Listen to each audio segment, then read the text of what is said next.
They say if you can make it there, you can make it anywhere. Fitting, because SmackDown came and made a mediocre show, following up from one of the biggest weeks in professional wrestling in quite some time. A lot to dig into, a lot of questions to be answered, all this and more on another edition of the Smack Attack. Money James McIver, alongside my partner in crime, as always, John Enright. Good afternoon, good morning, good evening, wherever the fuck time it is. How we doing? Yeah. Bit of a letdown this SmackDown, wasn't it? Yeah, it was not straight in there. Not good. Hey, Canada Spaceman, you are number one. Congratulations. You're number one. Top answer. Chat's alive and well. I love it. I don't think anybody was fun, Canada Spaceman, of yesterday's SmackDown. Oh man, like this is one of those shows where I'm like, fuck, we got to talk about this. Yeah. No, like, it really is. Like, here's how bad I knew it was. I missed the first hour. I came in second hour, watched from 8 to 9. You got the good hour. And that's the problem. That's supposedly the good hour. I was like, what the? Oh my God, what did I miss? And then I went and watched what I missed, and I was like, oh Jesus Christ. Oh man, it was so bad. I felt so betrayed, especially when they've made all this effort to like make a big deal of this show. We're saying this. Return to Madison Square Garden. We're going to do this. Lesnar's coming back. We've got this. And they're trying to hype it up so big. Yeah. Tag team matches, all that kind of stuff. And I mean, you got, I understand why, because tomorrow, today is 9/11. So, WWE was, one of the first things to come back after 9/11. They're in New York. Madison Square Garden is their home. New York City, home of the attack. So it's kind of one of those things of honoring that kind of, idea. Idea of we're going to honor that time 20 years later. Here we are. But they didn't even do that. There was nothing there. I think at one point, Pat McAfee threw in, I think when they were talking about Madison Square Garden, he goes, we're Madison Square Garden, baby. And he did kind of the Adam Cole, baby kind of thing. I was just like, okay. All right. McAfee's starting the line there a little bit, starting to get into rent-free territory there. Yeah, but McAfee was back, thank God. That was the only. This show needed McAfee. Yeah, it really did, and that was the only thing I think good about the show was that. Yeah. But but before we go into SmackDown, I think it's important to remind everybody September is Suicide Awareness and Prevention Month. We do. He also did. McAfee did insult Adam Cole this week on Twitter. It is Suicide Awareness and Prevention Month. So we are working on having Jackson Stone on either live or as a video insert to the show. We're working with his schedule to do that. In the next couple of weeks here. In case you guys don't remember, Jackson Stone is a professional wrestler and mental health advocate. You Are Love Life is his website, his nonprofit that he's working on providing help to people in need. And so let's promote mental health. Let's also promote how we can provide help through suicide prevention and awareness. I know here in the United States there is a national number that you can. The Samaritans number, isn't it? Huh? Is it the Samaritans number? Is it there? Hang on. It's 1-800-273-8255. It's a suicide prevention lifeline talk line. Now that's for the United States. James, don't y'all have something like that in England as well? We've got something similar to that one. I'm just having a wee look at that there at the moment. We did have an equivalent. We've got a lot of resources in terms of where you can go. So we've got the NHS website, NHS24, 111's sort of good direct line for that there. We have Breathing Space, which is always a good one to go to as well. That's a popular website. A lot of ours is sort of web-based and things like that as well. Gotcha. So a lot of our resources are there. Andy's Man Club is something I'm a big supporter of around about here. It's a group of sort of guys together in a room just to chat and see how things are. We've got a local group here in Dunfermline. There's one opening in Kirkcaldy, actually. It's one of the fastest growing groups at the moment in terms of helping with mental health and suicide prevention for that there. They've been big to help people out recently for that there. So it's quite important to follow these sort of things as well. So, yeah.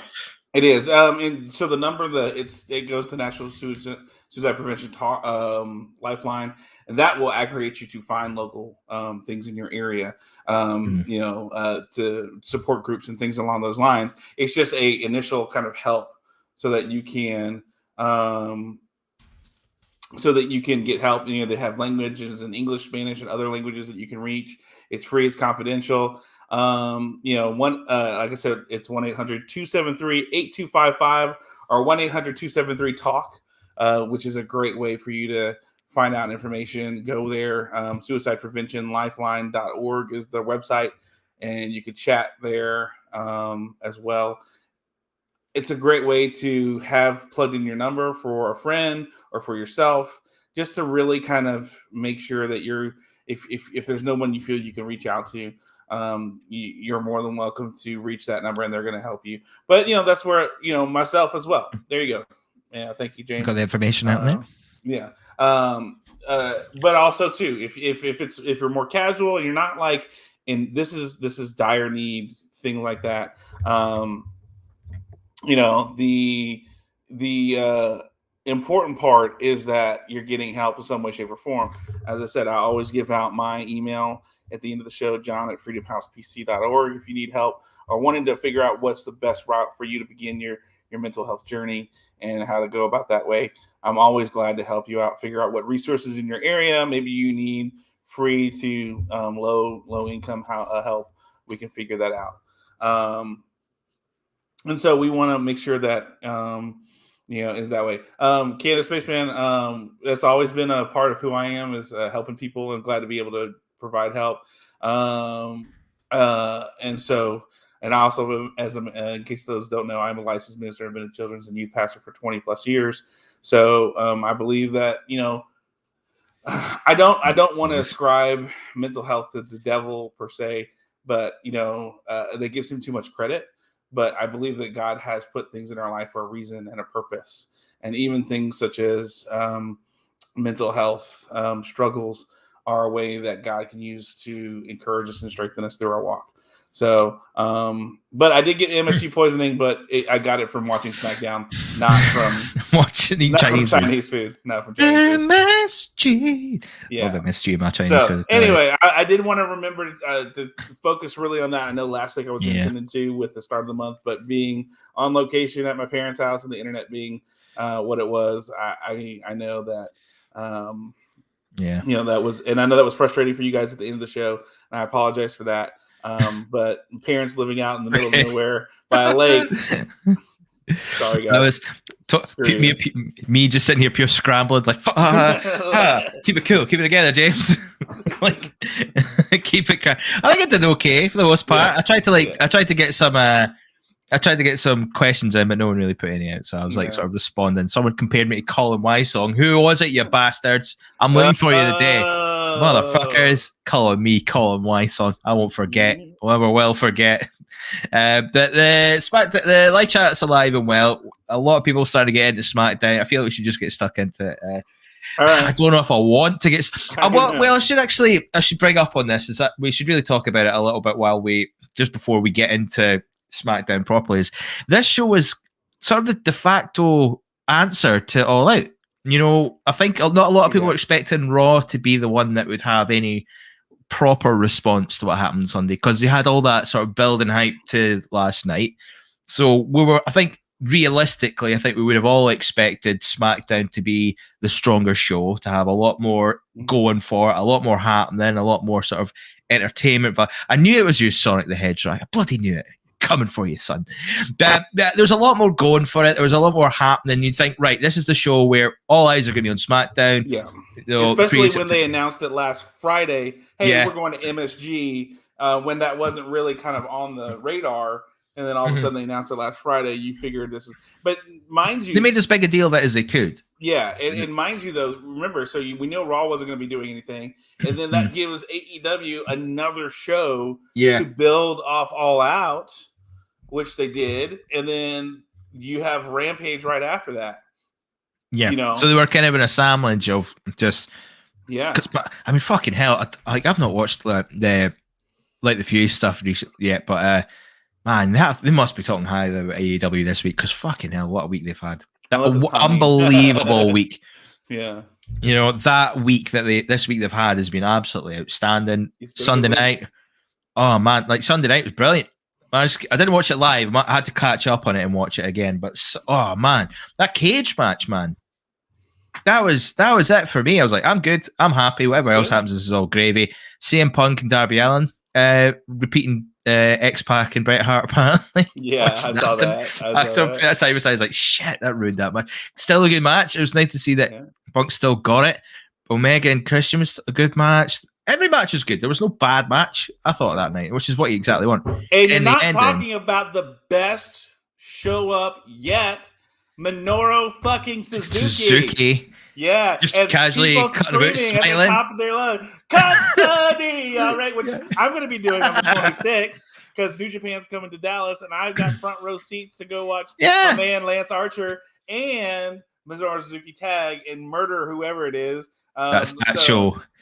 At that show, so I'm front row, so I'm in the splash zone of somebody's blood hitting me in the face from Minoru Suzuki just murdering whoever. I think it's Tom Lawler and whoever his partner is. I don't know. He's so he had a big smile on his face, which is even creepier. You know what I mean? Like, I don't know if I want to see him smile. He's like, yay! Like, it's the scariest smile. No. I was showing some people this past weekend, like Minoru Suzuki, and like introducing him a little bit, and they're like, oh my God, he's scary. I'm like, yeah, he is. I said, that's what's awesome about him is like, it's not fake. Yeah.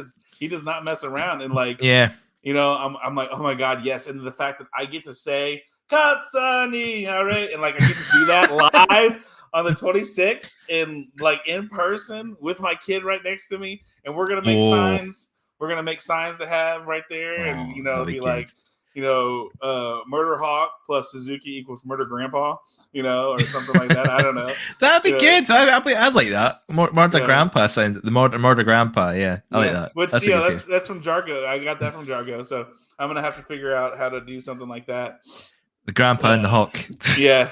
Or maybe Murder Grandpa and the Murder Hawk. yeah. Or Murder Grandpa is my grandpa. Yeah. Something along those lines. Yeah, and then of course you had Brian Danielson, I should say. Man, that's gonna be an adjustment and a half. Fuck me. Yeah. Brian Danielson coming into the AEW. Adam Cole coming. Basically in the space of 5 minutes, they did those returns, and they're following up them quite strongly already, which is good. Kind of Spaceman really making the comment that's tipping this off what we're doing here. Yeah, talk about AEW on a SmackDown review show that tells you everything, and it does, because this is exactly my problem. This is exactly the problem I'm getting to is. That is such a high level show we've come to. And, for WWE, their current run is all about responding to that or try to show. It's almost like the sort of jilted thing where it's like, oh, well, Daniel Bryan's got to AEW. Well, we're better off without him anyway. Hey, guys, Brock Lesnar, waka waka.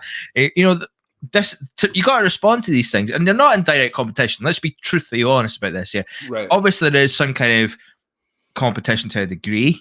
One's trying to show themselves to be the better place to work than the other right now. It's hard to just kind of compare the two. But yeah, there's no direct competition, but you still want to kind of respond because you need to keep that wave of momentum going. If both shows are doing really well, it's great for the business. It's great for professional wrestling. It means more fans will tune into both shows. And then whenever it gets to a point where they become like another Monday Night Wars or something like that, and we get back into that, then it might be quite close. But at the moment, this SmackDown was pish. Yeah, it's flat out rubbish. It wasn't good. It wasn't entertaining. Well, I tell a lie. There were some good matches in here. Edge and Rollins, the tag title match. The rest I could have just done with it. Really, in fact, we did do with it. We actually get the nuts and bolts of this show. Yeah. And it's like, they built this show up. They were hyping it so much. They were trying to put all the attention onto all this Madison Square Garden. They're bringing Lesnar back. John Cena was supposedly going to be part of the show at one point. I don't know if he was actually there or what have you. He wasn't there. So at AEW, we got Bryan Danielson, Adam Cole, one of the greatest pay-per-views of all time. We got Brock Lesnar and Finn Balor in some pain. It's just not the two. I mean, like, people will say, like, we're just kind of brushing off Raw, and we do, because Raw just, it's a mess. It sucked. You can't expect that to recover from that.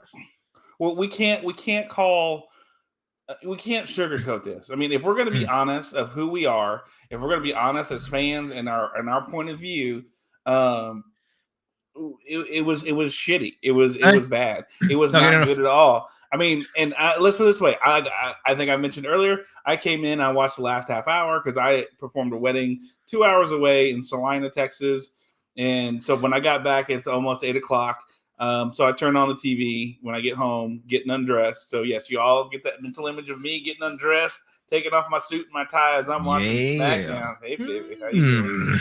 And a little after the show got 10 times sexier. Yeah, little after dark smack attack. And I watched the last hour, and I'm going, man, this was like not good at all. No. And then I watched the first half, and I go back and watch the first half, and I'm thinking, oh my, I'm glad I missed the first half. Yeah. It was you can't sit here unless you're Rick Vickery and go, this was good. And I think he'd struggle. I think Rick would struggle at this as well. Yeah. Like, he's a salesman and a half when it comes to these things, but I think even he would struggle to sell. I mean, it did do business with the Lesnar thing. The 10-man tag had took umbrage with. I'll tell the tale of that one. You mean the 10-man tag? The 10-man tag. Did I say 10-man tag? You said 8-man tag. Did I 8-man? Oh, I meant 10. 10-man tag. Felt like 8. But there's a story I'll have to tell on that one. I'll tell you a tale of many moons ago when we get to that one. But there's so many weird decisions in this thing. Yeah. They tried to set up Extreme Rules got set up at the end of the show, and did anyone? No, well, that was the thing. They said at the very end, they were like, it's going to be, it's the demon facing Roman Reigns at Extreme Rules. And that's like, all right. I mean, we just watched Finn lose to Reigns. There's no real reason for this to happen. Right. We're just going to say that's happening, though. Even though Brock Lesnar literally walked through the door at the beginning of the night and said, I want a match. Yeah, it's not Finn Balor. It's the demon. It's completely different. So, damn it, James is different. He's got all paint and he's all pretty now. And so now he can slap his little ass when he wrestles him. Jesus. Yeah. It's different. Yeah. That's about it was just it was so much of like, but we set up Extreme Rules. Like, yeah, but these are things that were already been established, so we've never done any business. Yeah, we didn't I mean, speaking of Brock Lesnar, we should really get to the start of the show. We should really just do this. Yeah. Start the show. Roman Reigns' cousins come out and they talk about owning New York City. No, they don't. They never did. They never will. And start that. I'm just gonna call it out on the fucking shit right away. It's like they barely, like, Madison Square Garden is okay, sacred land, but New Japan sold them out there in one show. Yeah. Exactly. So they don't run that. They won't shit. Yeah. Anyways, and that's the problem. Is like, this is a Roman Reigns Paul Heyman segment, which you and I have been fans of for quite a while. And this one felt it didn't feel like that normal Paul Heyman polished, put together Roman Reigns segment. It felt rushed. It felt kind of slapped together. Which is weird because they knew this was happening.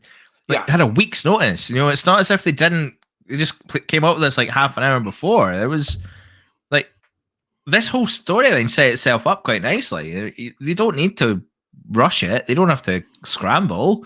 So you're right. It just seems so like disjointed and weird how they came out with something like this, and it just didn't add up. It all felt off. Like, most of the bloodline stuff felt off.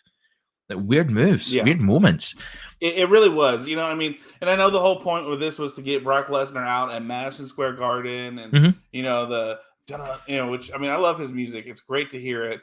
And we see the confrontation when there's the argument, and everybody punches each other, and he goes after. They leave Paul in the ring, and Paul Heyman does his Brock Lesnar. That was weird too. And I loved it, but it was weird. And then, he gave him the 5 seconds, and he's going to go give him the F5. And then Roman Reigns comes back and makes the save. And then the Usos, try to do something. And then, of course, Brock runs them over because he's massive and just ridiculous. And then Paul Heyman goes back with Roman Reigns because, we had that moment. But you're my tribal chief. You're my tribal chief. Paul Heyman, the one thing I do have to say is Paul Heyman's acting skills are so top notch. Yeah. Him knowing what's going on. He has that face. And, when Roman goes to take the Universal title from him, he's like, but you're my tribal chief. You're my tribal chief. And he's so heartbroken. Yeah. And he takes it. And I agree, Sonic. It was wrestle crap. But, it was. That's okay. Feel this but this was wrestle crap, but then the rest of the show was crap wrestling. But I liked there were some nice touches in it. Like, don't get me wrong. Like when Brock came out, and then you had this sort of weird, sort of like, what's going on here? And then Paul Heyman doing there was a nice touch when Paul Heyman did reigning, defending, and it was he didn't say Universal title. He said the WWE World Heavyweight Championship. I was like, that's a nice little touch. And that I don't know if people pick up on it because it's like he's not going to say he's the Universal Champion because Roman Reigns is champ. He's not going to throw that out there and plant that seed. He was playing pretty coy, and I like that about Paul Heyman. Although weird how Lesnar was like, I'm going to F5 you anyway. Best mate. Because it's not, you're going to get sacked anyway. Why not just make the match? And it's so bizarre. And then Reigns came out and made the save. The Usos helped out. Lesnar looks incredible, to be fair. Well, he just lives. He does look a bit bulky, but farm. But he just lives on a farm and apparently is hiking, butchering half cows, and shouldering that meat, which is like, it's about 100 and 150 something pounds, depending on the size of the cow. If you're got it butchered properly, and you're carrying the side of a cow or a pig, that's a couple 100 pounds. So you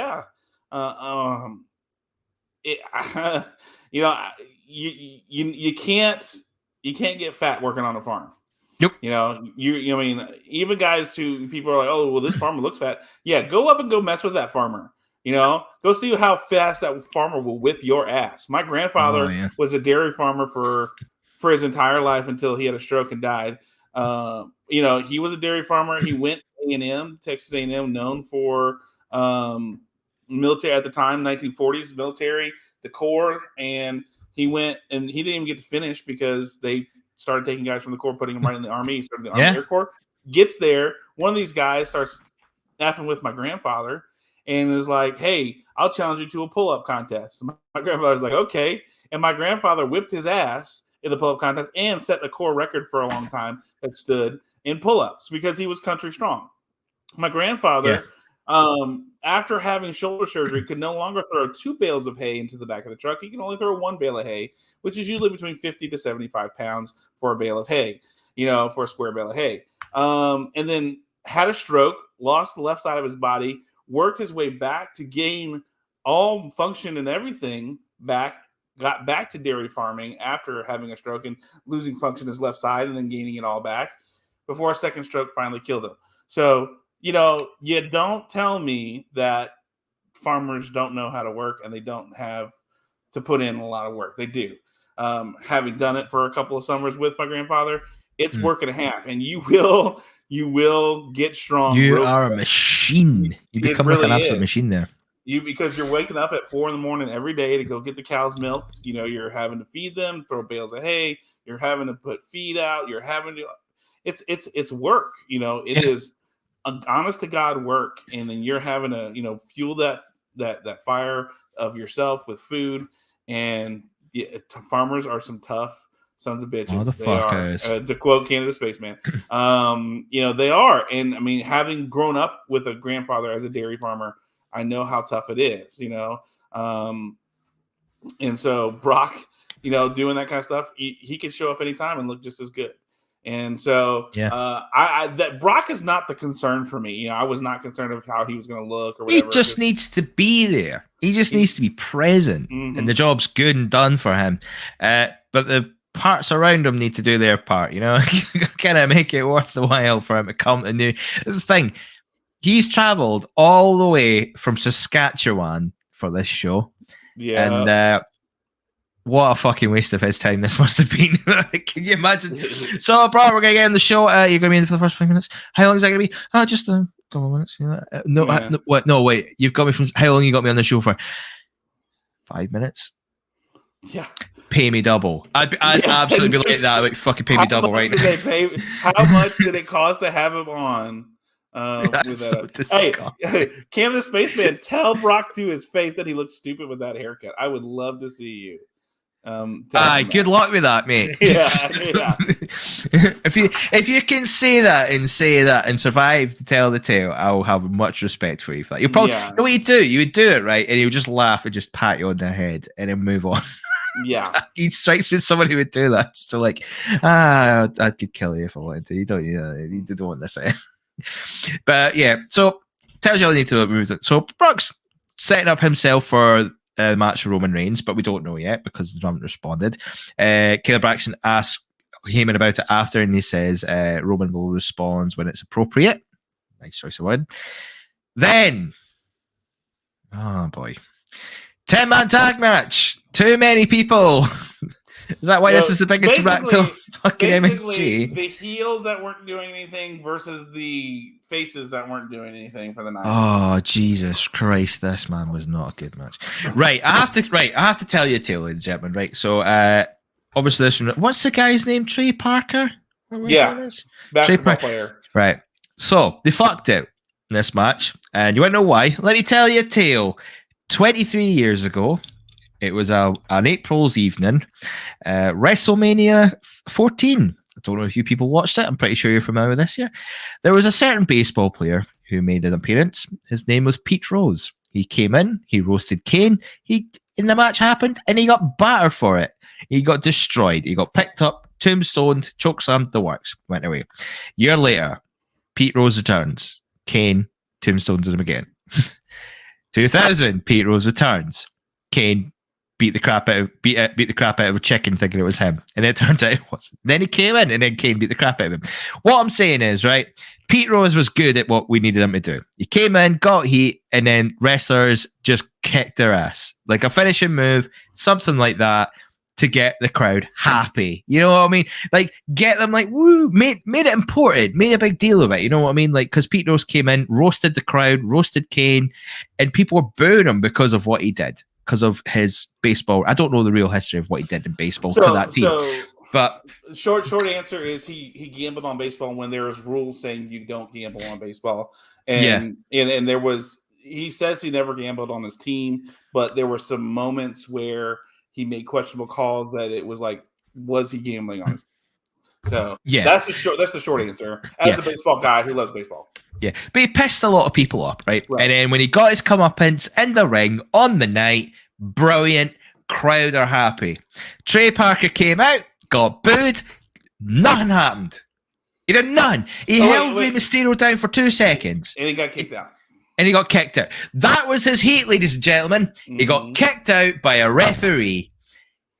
Like, Becky is right there. He's right there. We're heating him up. We're clearly trying to heat him up for him cashing in this contract, because there's a bit later on where he pops up and appears, done Big E stuff. You can't tell me he wouldn't have just like have that moment where he's choking Ray, and then you can have Big E pull him up, pull him in the ring, hit a big ending, and have him getting carted out by some have Trey get carted out by referees staggered. The crowd hate him. He's clearly got heat because he won a game there, apparently, or is it like? I'm not a basketball guy, so I'm not too familiar. I'm not a basketball guy either. From what I understand, though, that he went into New York and helped basically knock them out of the playoffs. This is where Big Ray would have to come in, and he's a big guy, I should have messaged him. He would have loved that. But like he does that. You could have had him hit the big ending, get a couple referees, put him arm in arms, like and just carry him out. Big win for the faces. Big pop for the crowd because a big moment happened. The guy no one likes got his comeuppance. Easy money. It is easy money. And no, we didn't. We just get him kicked out by the referee. All the heat went to the referee because he kicked him out. It's like, what what another waste of time. Like, I'm not even talked about the match yet. Not much of a match, but I was like, we've got Becky there. I mean, like, Dominic Mysterio was trying to recover a little bit too. I mean, could have done something with that. You could have got him hit 619 and be like, "Hey, good for you, Dominic. You finally got a W in the record." And it was just like, why get him out?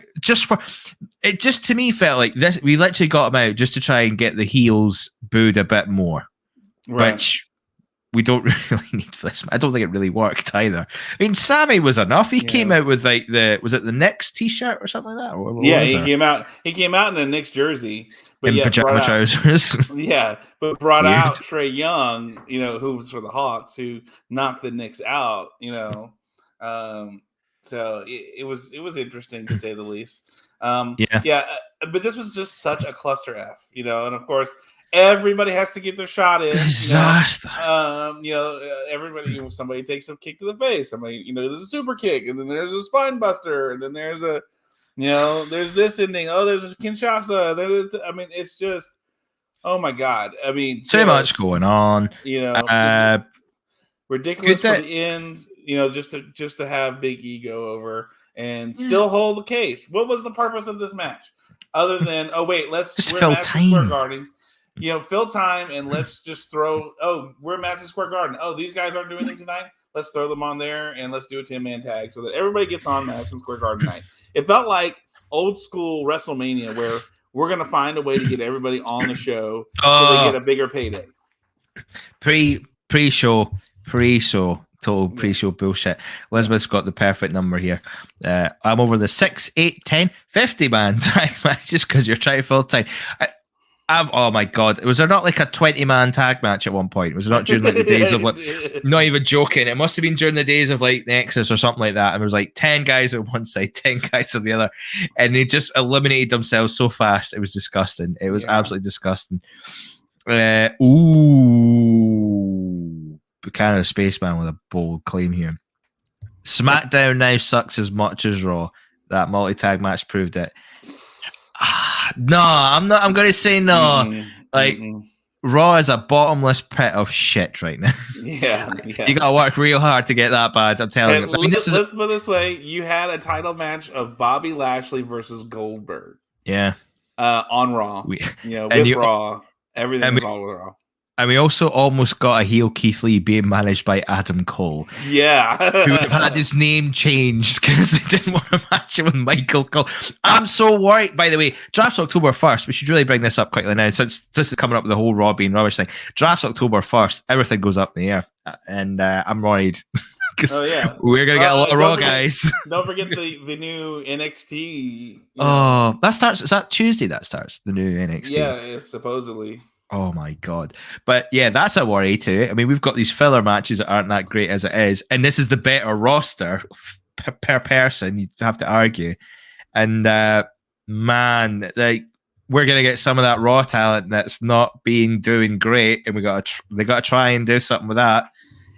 Just putting the background blue doesn't fix that problem. Mm-hmm. Sorry, folks, it just doesn't.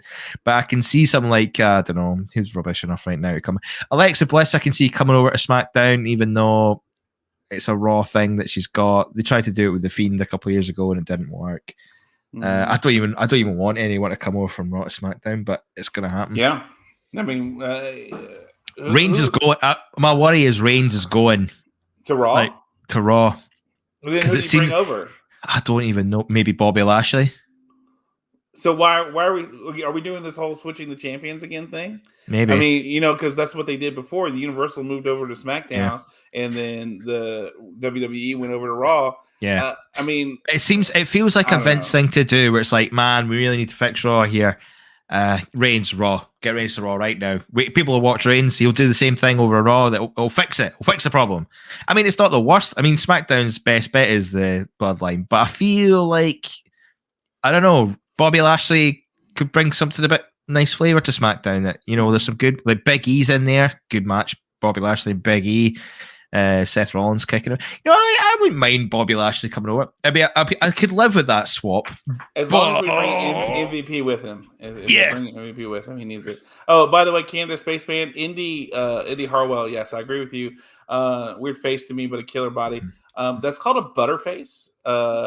Indy Harwell has a butterface. She everything from the neck down looks really good, but from the up top, from the neck up, you're like, what? I don't get it. Jeez, Elizabeth is on the ball with this. Dude, she's so sharp. This is why I'm glad she's here. We need a woman's perspective, and she brings intelligent conversations. So, hey, and Elizabeth, if you're single, hey, how you doing? Look at you making a move there. Look at you. Doing your own time. Moving reigns to Raw fixes the Drew not being able to challenge for the title again. It does. It really does. And we need Drew back in the title picture so bad. What if Drew comes over though? What if Drew comes over from Raw to SmackDown, and we have Reigns and Drew going after each other? I like it. Instead of moving the champions, what if we move some of the challengers? Yeah, so like the Deadwood. Yeah, so like I think Drew would be a great move over because now he can challenge for the title. Yeah. Now he can do other things. I think I think we leave Sheamus on Raw just because he kind of deserves Raw a little bit. I think. I like what he's doing though a little bit. That's why I leave him on Raw. Give him that. Yeah, I mean, I think that's what he's doing over there. Keith Lee.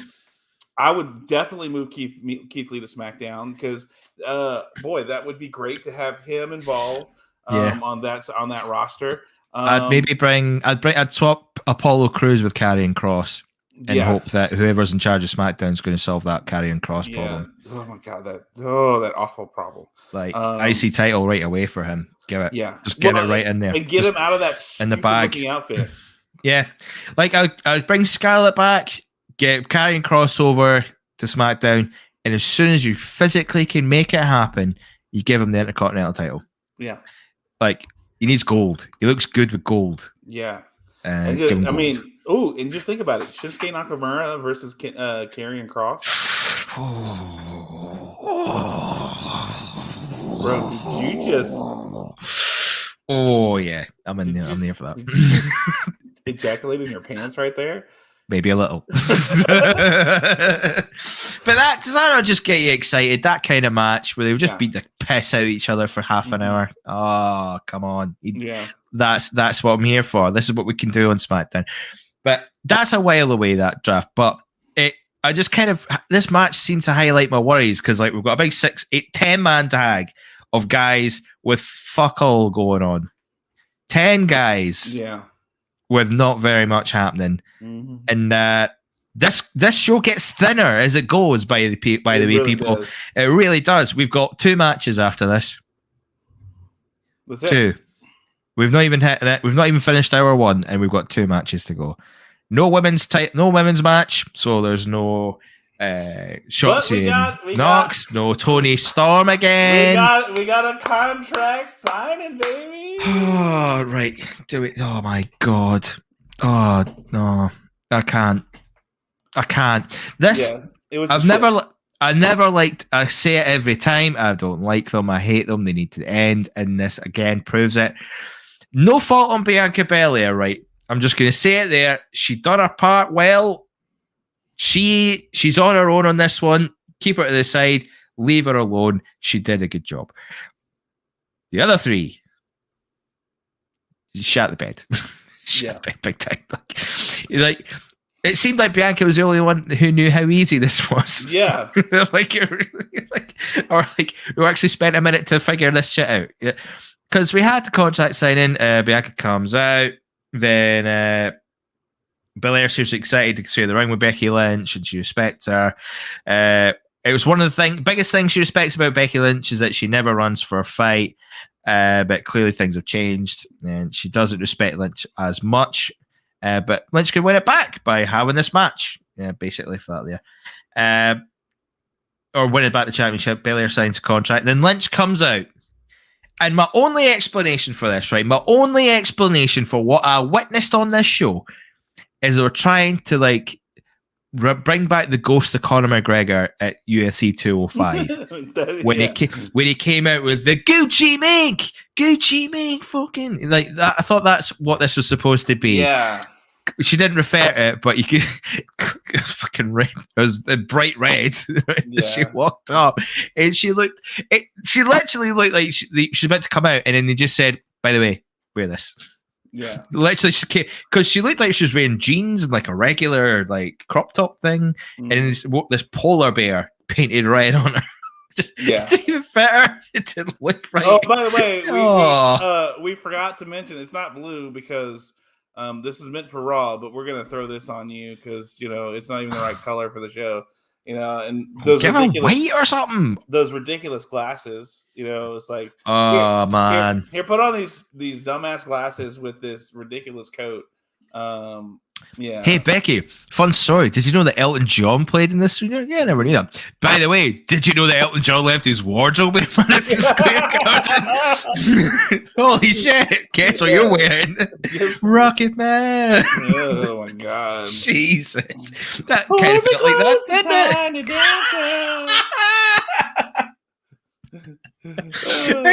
It honestly felt like that.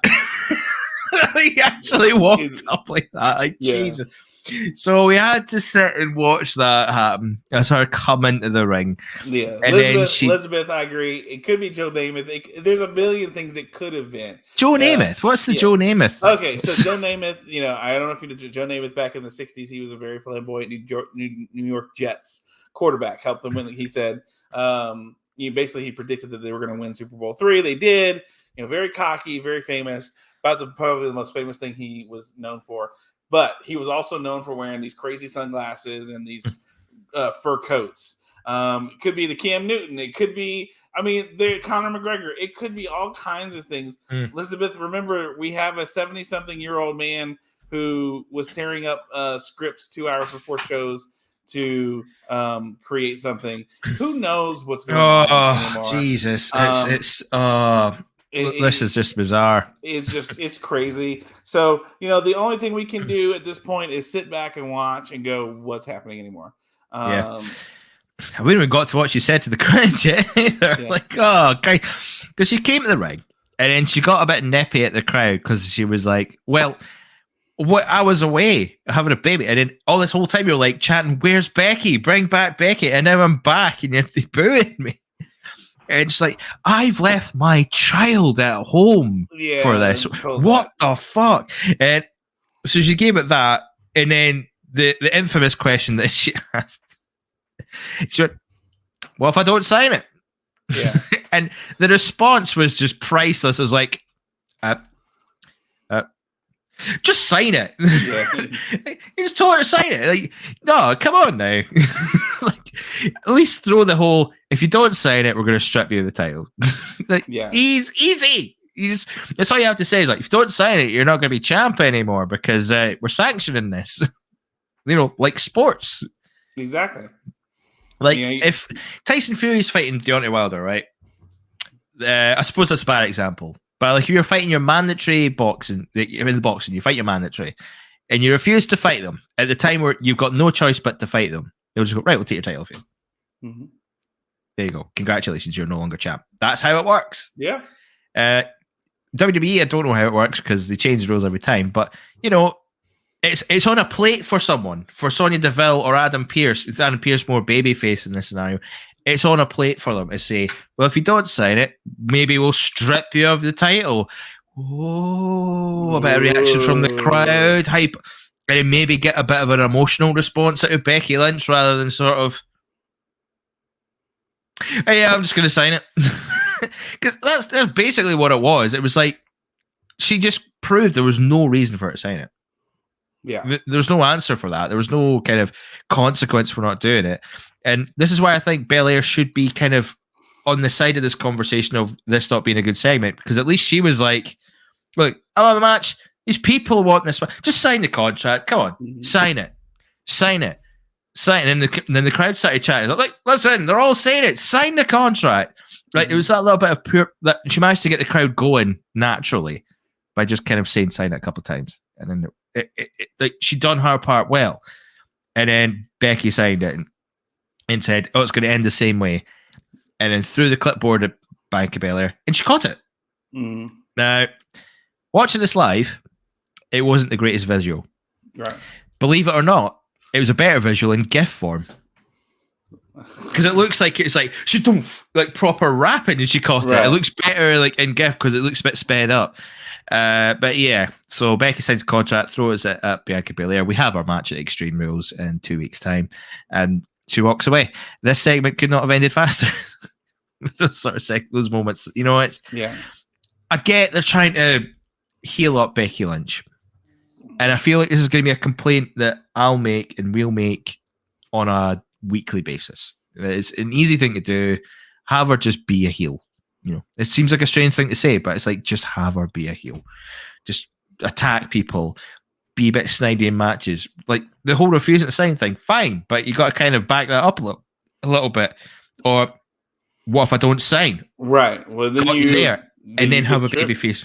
Yeah, and then have that response, because then it's like, oh shit. Yeah, it is. This is it. Here it is. Comment on the nose by Sir Jam. Just as I'm talking about it, it's a forced heel turn. You can tell Becky isn't like that. A robe and glasses that don't fit. What is this nonsense? I don't know if you jumped. I don't know if you jumped in at the time where I talked about Elton John's wardrobe at Madison Square Garden. Proud of that joke. I was proud of it. But it was a good it's joke. exactly that. It's forced. It's forced, and that's the problem, is that Becky doesn't know what to do. She doesn't know how to act, and it's just very obvious. And is she starting to get her footing? Yes, but this is something that you should be hitting the ground running. By the way, your husband is Seth Rollins.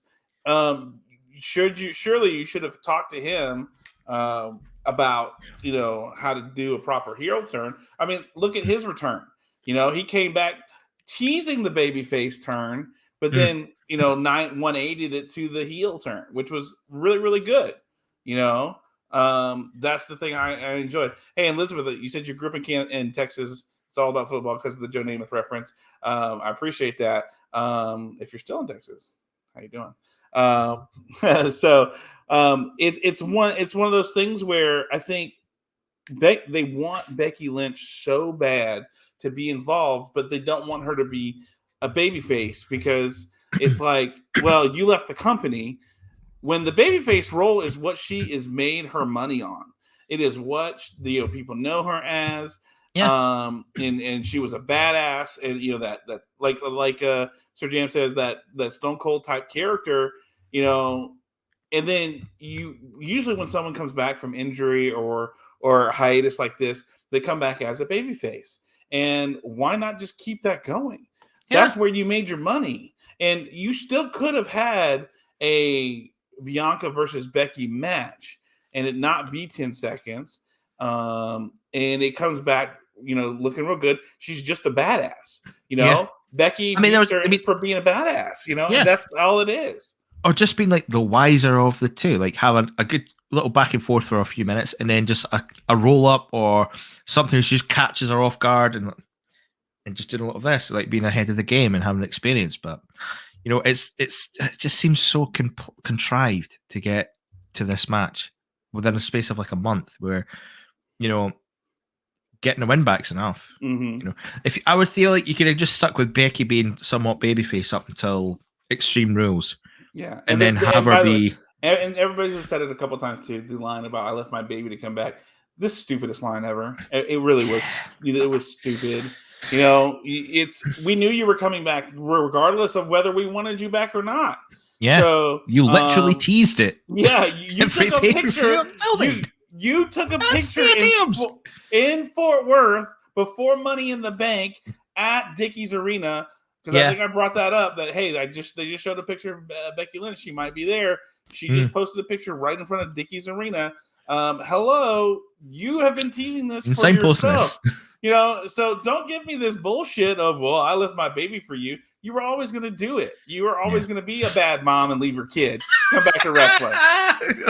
You're a terrible mother. Oh, I just turned heel on Becky Lynch. Turn. That's how you do a heel turn. But so we had that. It was just disappointing to see how far she's fallen down the paddle on this one. It's like we've got Becky Lynch. She was white hot when she left. She could have been white hot again.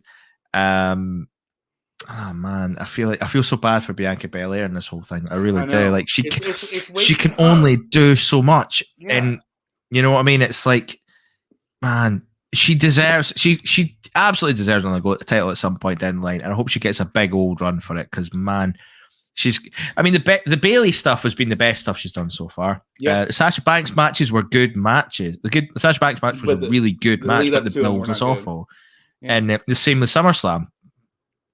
Awful build, and then the fallout for what happened was awful, and now we've got another awful build for a match that's probably going to be good. Yeah, and Canada Spaceman, I think Bianca smiling at her enemy, I don't think it's stupid. I think it's her confidence in herself, knowing she's the EST of the women's division. She's the best, she's the fastest, she's the smartest. I think that's more of what it is. It's like, you know, the way I would describe it is like, bitch, you can't face me. You know, you can say what you want. I'm going to sit back and smile and do like this because, bitch, you can't faze me. You know, if you have that much confidence in yourself. Exactly. 3 snaps and deformation, baby. Mm-hmm. Oh, is that what it is? From the In Living Color, Damon Wayans. Shout out. 1, 2, 3. Like that. Oh, crossover is the second. Is that? Yeah, it's 1, 2, 3. Yeah. On the down, you're coming down, and then 3. Yeah. And sashay away. so yeah, exactly.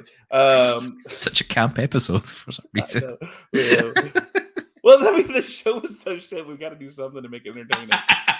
We got to give them something for it. We got to give them something.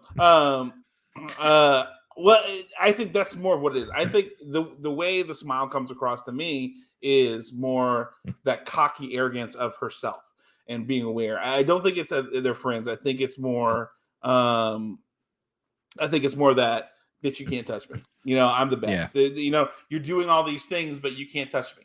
You know, so. I'm sorry, Sonic. Oh. I feel about that joke.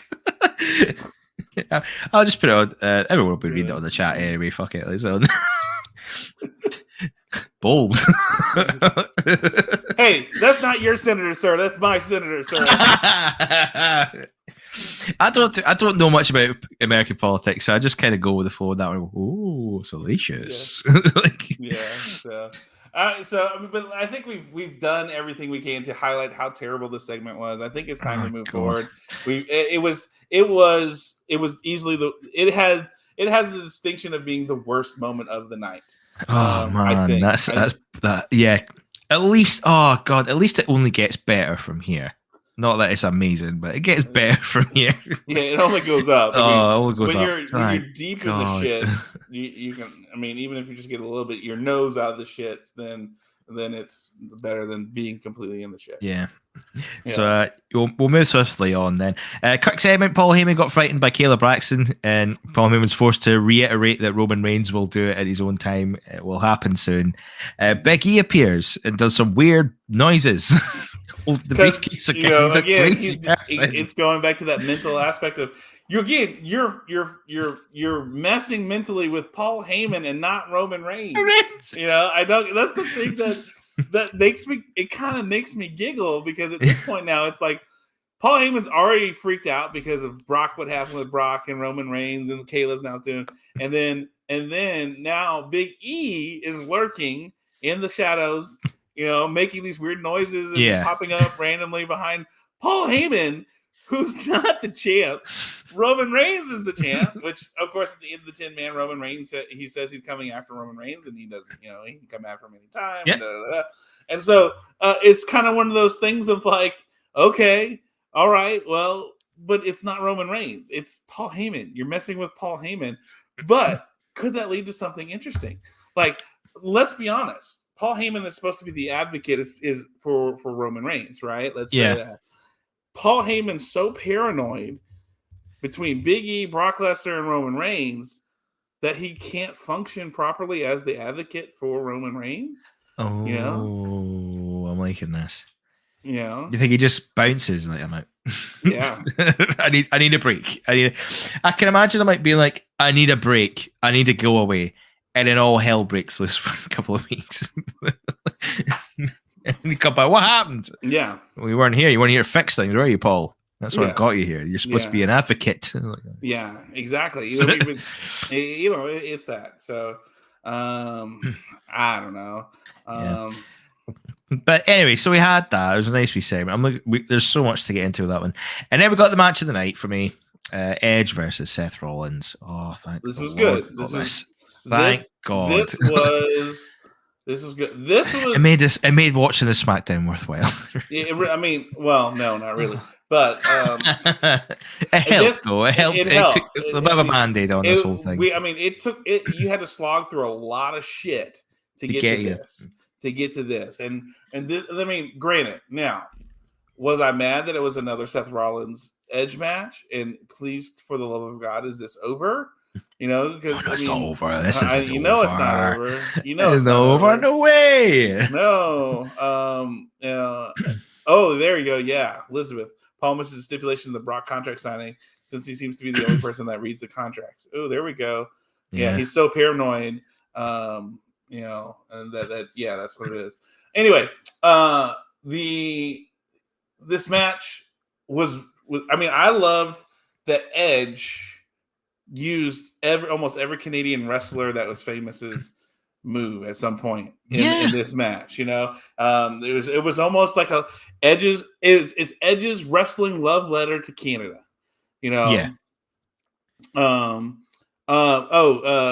you rewatched he was put in the ambulance because Rollins stomped him but curb stomped him by putting his boot on his neck. Not normally on the head, which is what you normally do. He was targeting the neck specifically, and they said, and then Edge sold it as not moving. You know, even after the 1, 2, 3, and Rollins gets up, and Edge is just laying there, and they sold it as that. James and I have been privy to something a little different, but we were maybe hoping to have Dr. Alex Arroyo from NFO fame on today. Maybe he was there. He was doctor at MSG last night. So he must have been a damn good doctor. Yeah, almost forgot. So, but anyway, that was the purpose. But this match was Edge's love letter to Canadian wrestling. I really felt like it. I mean, we saw the sharpshooter, we saw the crippler crossface, we saw just a lot of different moves that a lot of famous Canadians did. He comes out in the Bret Hart inspired gear. And the Natalia pink and black. Of course, Edge does the his wife's move, the what you would call it. Was that the thing you picks him up the arms and then slams him forward? Yeah, the glam slam or something like that. Yeah. There was some other callbacks and things. A lot of false finishes in this one. Yep. Which was hard to take seriously at this point. Because you're going through so many moves, and it's like, well, how are they going to end it? Of course, he doesn't like the way Kayla looks. Hello, she's a hottie. Mm-hmm. But Edge, I think Edge, in and of itself, this match, like in a way, I don't want to say this felt like a retirement match, but it kind of did because of the whole tribute to Canada thing. Yeah, like rolling back the years a little bit as well. It seems like there's been a little bit of that recently, hasn't there? Because he had the Brood thing on SummerSlam, right? It's a bit like Jericho, isn't it? Yeah. Like, how Jericho had like his 5 trials or whatever it was. Right. The 5 labors of Jericho with MJF. And they're all sort of like callbacks to like matches he's had with people or things in his career. Yeah. It's a bit like that with Edge in a sense, isn't it? Like he's calling back to the Brood, some of his Rated R stuff, the neck thing. You did a lot of the concerto things leading into WrestleMania and onwards. So, that maybe this is it. Maybe I could see this being the case if like Extreme Rules and say we're having a TLC match. I'm like, okay. Yeah. Because that's the one that they made. That's the one he made big. That was his. But do you do a singles? Because I mean, it wasn't TLC for the longest time. Wasn't that always a tag team? Yeah, specifically. So do you do a singles, match as a? Oh yeah, they've done it. They've done it quite a lot now recently. Okay. I guess it's been a while since I've seen that, but I can see that. But like you've already teased, Edge going away, quote unquote, paralyzed, kind of thing. How do you come back from that? How do you come back from Rollins curb stomping Edge? And I mean, they show the replay. They show him putting his foot on his neck as he goes to curb stomp. And how do you show Edge being quote unquote paralyzed, being escorted out the building on a backboard with a neck brace, and Rey Mysterio of all people sitting going, oh man, you're gonna be okay. We love you, kind of thing. And I guess because him and Rey are the only ones who've been around that long, I guess that's the reason why. Rey was along for the ride, but to me, I think personally, I don't want this to sound bad. I don't want it to sound mean because I don't. It's not that I've never been a huge Edge guy, but I think his return back has been great. I think he's done a great job with the WWE. He's done a great job with it. Yeah. But if this was the last match he wrestled, I would be totally okay with it. Wouldn't be mad. It was a great match, and I felt like this was his tribute, his love letter to Canadian wrestling. And what a way to go out. I really feel like it was a good way to kind of end a career, and then of course, honestly, I kind of loved the whole Rollins. I don't know how I feel. Like, I liked it. I thought it was really well done on that. Really good storytelling. The idea of, he's been because I think it's weird, like, because before he does it, he's like, "Why won't you die?" Yeah, and it's almost like, "Oh, I didn't actually mean that." Right, exactly, and it's this whole like shit. Like I didn't mean that. I really could have killed this guy. I could have hurt this guy, and then, of course, that's as a wrestler, you're taught to protect the other guy, and to see that like in the ring and the post match stuff, I really liked it. It was like there's some layers in it. Yeah, it was some really good stuff. But it was that regretting your decision, like, oh man. But also, like, when it comes to it, he's going to be like, there's going to be some retribution in there for him, which is really good, because this is clearly setting up a match. But Rollins knocked this out of the park a little bit. Yeah, I think it was really well done, because they did the promo after, and it was just like he was just dumbfounded. I was like, what's going on here? Like, I don't even know if I feel anything. Yeah. Like that was such a good line as well. It was like, right, it really was. No feeling, no emotion, like, whoa. Like, because he doesn't know he's so in shock, he doesn't know how to process it. Like, should I be angry? Should I be upset? Should I be scared? Should I be happy? Like, we've all had those moments. There's been moments in our life. If you know me, I'm an open book. I'm 100% honest. A little over a year ago on March 31st, May 31st, when my wife says, "Yeah, I'm done. I want a divorce." I just literally was blank. I did not know how to process anything. And she was saying, "Okay, well, this is what we're going to do. This is how we're going to divide stuff up. I found some places for you to live with the dogs, apartments wise." And I'm just going, yeah. Like I have no registration, and like, so your body and your mind going to two disconnect. Totally different places. Yeah. Disconnect. And so that's where I'm kind of going, okay. And then so when we had a conversation later, I said, look, you understand I was in shock, right? So that my were just acknowledging what you were saying, not that that's what I'm going to do. Like we have to sit down and talk about these things, because when you hit me with all that, you've obviously were more prepared than I was, because I wasn't. I was working on trying to fix our marriage, what we need to do, and you just hit me out of nowhere with, "Yeah, I'm done." And so I was just in shock, and I could not process. I didn't know how to process, growing up hearing divorce is not an option, and for 16 years being married, and all of a sudden your wife says, "Yeah, I'm done with being married to you."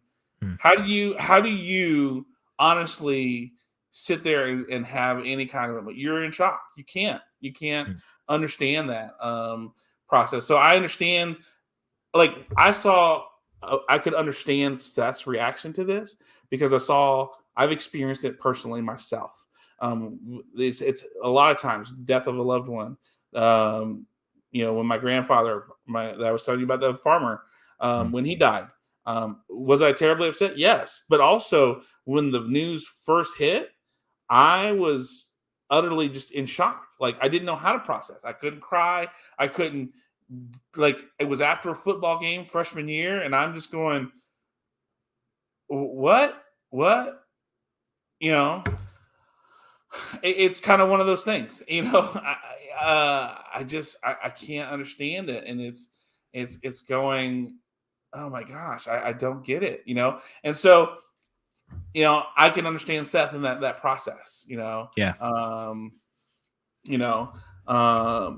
It's definitely one of those things where, especially something like that, when you're dealing with an emotion or someone possibly dying or someone going through those situations, you just sometimes shut down and disconnect. Yeah. And so Seth did it very, very well, to the point where it made me remember those moments, to where I could talk about them today and bring them up, not that I'm like, oh my God, I like going back to a place where I can't deal with that anymore.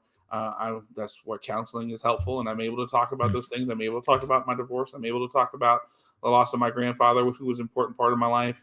I was able to talk about a lot of these things through therapy, and be able to take me do that. Yeah, and it could take you years, Sir Jam, I agree. It can take you years to process of loved ones passing. It's definitely something that was done very, very well. And for me, so well that it brought back a lot of those things. So anyway, I thought that was very well done post-match. The match itself was good. I think the post-match is what really made this thing even that much better. Yeah, got a nice little tick in the box. I fully agree with you, man on the right. What's happening here? Sonny, you watch this podcast all the time. How do you not know John's name? Hey, I'm not on the right. I'm in the right, bitch. Hang on, let me just hang on. Where's the banners gone? Let me just hide this one for a second. Oh, no, it's not that one. This one.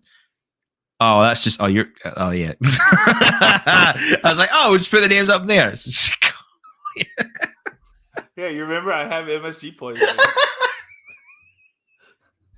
What's going on? I'm living in the Twilight Zone a little bit. Someone thought you were Rad Rob. I was like, geez, nah, we're a bit more chill on this end. Oh wait, hang on. Right, let's get this rocking on. We've got someone just jumping on the chat here. Do you want to introduce him? Get on, yeah. Well, Simon, thanks for coming on. Yeah. Just as I'm having a total crisis of names here. Before we finish the show, let's get this going. Yeah, let's have a little bit of chat. I'll let you do the honors on this one. All right.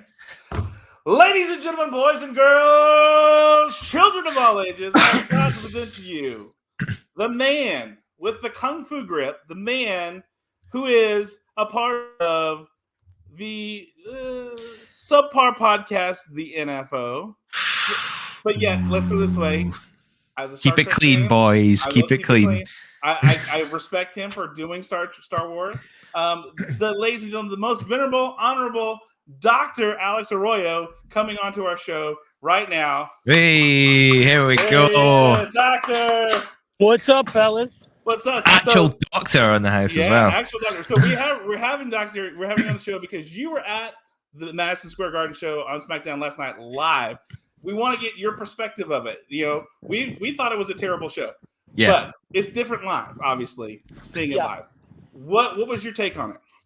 So just for background, because I don't know how many of those sweat hogs that you guys listeners are know what I do for a living. So I'm actually a physician, and I'm also a sports medicine doctor, kind of on the side as well. So I go to a lot of events, usually the indie shows. I'm the doctor for the wrestlers. I'll examine them and I'll clear them to wrestle and then check any injuries if need be.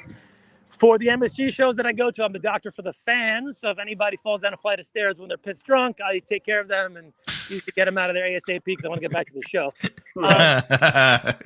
So last night I was the doctor for the fans. I had an interesting situation though, where WWE is doing a loop in Puerto Rico, and Puerto Rico has a lot of massive requirements to wrestle down there. Like you have to get a license, you have to have blood work and an EKG. So the WWE doctors, who I know, I've seen them a few times here and there. Right. They probably can't pick me out of a lineup, but they needed 13 EKGs done on some of the wrestlers. So they didn't tell me who, which was surprised when I went in there. It could be anybody who's doing this Puerto Rico loop. So when we walk in, we had the monitors and they started kind of piling in. So I was actually talking to a few of them when I was there. Because usually the WWE security is extremely tight and they don't let anybody talk to anybody when it comes to that. And they'll usually like kind of push you out of it. I have credentials and I have ID, but it's not WWE and their security is pretty tight. So a few people came through the medical office last night to get EKGs. One of them was Tegan Knox, Shotzi Blackheart, Rhea Ripley, which I was really excited about because she's my favorite for odd reasons. I like her. Actually, I like her better when she started. Actually, when she had the the blonde all American look, though she's Australian. Tamina came through, which I have a really cool story about her. I'll tell you in a second. Sammy came through, but I didn't see. Sammy was the only one I actually didn't see. The Usos came through. I couldn't tell them apart, unfortunately. I know one of them has red hair now, but whatever. Right. Who else? Cesaro came through, who was really cool. He was actually one of my favorites. Just chatting with him. And then Drew came through, and I told Drew a story that I met him like 6 years ago when he was doing the Evolve loop that he was on just after he had gotten let go the first time, before he got enormously jacked. That dude is a fucking machine. Oh my God. Stop the F-up. And then, so we have who's left in the list. Ray came in, Dominic came in. And then the last one left was the big dog. It was Roman Reigns. I was like, all right, this is gonna be a good one. We have like a no photo policy, but I don't give a shit. I'll do what I want to do anyway, so it's fine. And he came in, I was talking to him. I'm like, hey, my name is Alex, I'm one of the doctors. He's like, oh, my name is Joe. I said, yeah, okay, Roman, I know who you are. It's fine. And he had just gotten off the segment that him and Brock did in the beginning with Heyman, where Heyman got dropped on his head. Oh, wow. So this is like happening as the show was going on. Yeah, well, everybody else is pretty much before the show started, except Sammy and Roman. They came in like after their segments. So I get Roman's EKG, and at the end of it, I'm like, hey, you mind if we take a photo? And he just gave me like this really look, like really? Yeah. And I'm like, come on, dude. Like, I'm not, like I didn't see. How many chances of getting this? Yeah. So he was like, which was John Cena did that to me a few years ago too, because he was taking some photos of some kids, and he's like, really? And I'm like, come on. So he like begrudgingly decided to take this photo with me and one of the EMTs who really likes him. So, but he did it in the end. Tamina, when I saw Tamina, I was talking to her. And I said, listen, I want to show you this photo. It's of me and your dad in 2014 when I did an indie show, and he was there. I said, growing up, I grew up in that era, and Superfly was one of my favorites. And it took me 35 years to actually meet him. When I met him, it was like so special to me. And she almost had like, with a tear in my eye. She was like, she got a little bit emotional, which was like kind of emotional for me too, because it was one of those things that she's like, I really appreciate you showing me this photo and telling me the story. She goes, now you got to get a photo with me. And I said, of course. So she wanted to take a photo with me. Awesome. So that was pretty cool. But the show was rocking, man. I mean, the place was packed. The pyro was bananas. It blows off into your ears like come off your head. From the crowd reaction, like I saw a minimal of it. Like I was watching the Edge and Seth Rollins match. Just speaking about that, yeah. And from the from the crowd reaction, they seemed to be really into it. And I had a few friends who were in the crowd, and they were like, "What a great show! It was an awesome show! It was a fantastic show." They also did a couple dark matches after they went off the air. It was Corbin against McIntyre in the first dark match. And then the last dark match was the Usos and Roman against Dominic, Ray, and John Cena. So John Cena came out. Oh, he was there. Cena came out he was there the whole day. He was, apparently I heard that he got there at noon. And he was hanging out all day long with his girlfriend who was sitting like ringside. So the pop that Cena got was fucking ridiculous, like insane. Oh my God! The Usos and Roman came out first. This post dark match. They had already wrestled that night, and so did Ray and Dominic. And Ray and Dominic come out first. Everybody's popping, and then it was their tag team partner. Everybody went berserk. The place was still packed and went nuts. And they did like a probably 25-minute tag where Ray started off against one of the Usos, tagged out to Dominic, and Dominic was literally getting the shit beat out of him by the bloodline in the corner for a good 15 minutes. They dragged on that the hot tag. And then of course the second, Cena comes in, cleans house, puts everybody out. Him and Roman had a little thing. Roman was dressed, he wasn't even suited up. He was in jeans and a t-shirt, just like when he came out in the beginning. So he wasn't getting a lot of ring time. I mean, he was in there for 2 minutes just slapping Dominic around. And then Cena gets the pin on one of the Usos, and the place just erupted. It went bananas. So it's Cena at the Garden. Cena's probably never going to miss a Garden show when it comes to that. He'll do some little loop over there, even if he's not on the show main. I mean, he was in dark, so which I figured he was going to do because I saw the call sheet initially. He wasn't on the initial call sheet, so. But I think that would probably make the show better for you guys if you had seen those portions from there. Yeah. Oh, the chat's already come to life on that. There, we've got a lot of people saying that the live crowd got a well better show than we got. Yeah. It went almost an extra hour after it went off the air too. So. Yeah, like that's pretty good going. The John Cena thing I'm a bit bitter about because they were bigging that up for a while that he was going to be there, and then they stopped announcing him, and then we got what we got on SmackDown, like on the live thing. I was like, wow, because some of the teased like at one point Finn Balor was going to face John Cena, or was that going to be a different show? But there was like a tease of that. I could be okay with that. I would be all right with that match. But... No, I think it'd be cool. It was the problem with being in the back is that you get all the spoiler alerts before they happen. So as I'm walking through the backstage, so I kind of like, we have an office, but I still walk around. I'm walking back there and I see Finn in complete makeup. So I'm like, all right, obviously, the tease that they dropped last week with that one heartbeat is going to get revealed tonight because he's all painted up. So, which is pretty dope. And he's just walking around the back, just normal Finn Balor, all painted up as a demon. Just quite a thing. Yeah. And then I was standing about 3 inches from Becky Lynch, who's way hotter in person than she's on television. Okay. And I believe that. I can believe that. Yeah. There was how big is Brock Lesnar? So I didn't get close to Brock, but he's about as big as you think Brock Lesnar's going to be. He's big. He's not a small guy. What's his face is McIntyre is just enormous. Roman's a big dude. I sent Enright a photo of me standing next to Roman. Yeah, and, he makes you look small, bro. Yeah, I think I've seen that. He's a big dude. But most of these guys are large. Like the best is Ray. Ray is like 3 feet tall, which is hilarious. And I commiserated with him because I told him that I also have a son who's 6'3" who kisses me on the head when I start yelling at him. So, so it's pretty funny. But I mean, based on the reaction, crowd reaction, and everything else, the show it seemed like everybody really enjoyed the show. But I think that after part was probably also a big portion of that. The Seth Edge match was great. I was standing there for that backstage segment with the ambulance. I was actually supposed to be one of the ambulance EMTs, but they decided to go with the extras that they had there from the the paid extras. So I lost my spot. Damn, bro. I got Papa Dunn. Yeah, I was just saying you gotta learn from the Bookie Monster, man, how to get in on that. Yeah. I tried. Listen, Papa Dunn digs his own grave. Forget that guy. Yeah. But it was great. I mean, I thought it was a great show from just sitting in the back and watching everything. But I always have because of the insider access, which is about everything. Yeah, I mean, doesn't that make a difference? I mean, honestly, like no matter what, like I mean, I'm going to a New Japan show and at the end of the month, and it's probably going to be the shits. It's a New Japan America show. It's a taping for Strong. It's probably going to be the shits. But I get to be there live, and I get to see Minoru Suzuki, and I get to see Katsu Niara. So I mean, how often am I going to get to see that in real life? So it's kind of one of those things of like live shows when you're there make a huge difference. And I don't care what you say. What we see on the TV, we may not like, but you being backstage, that's got to make even like 100 times better, right?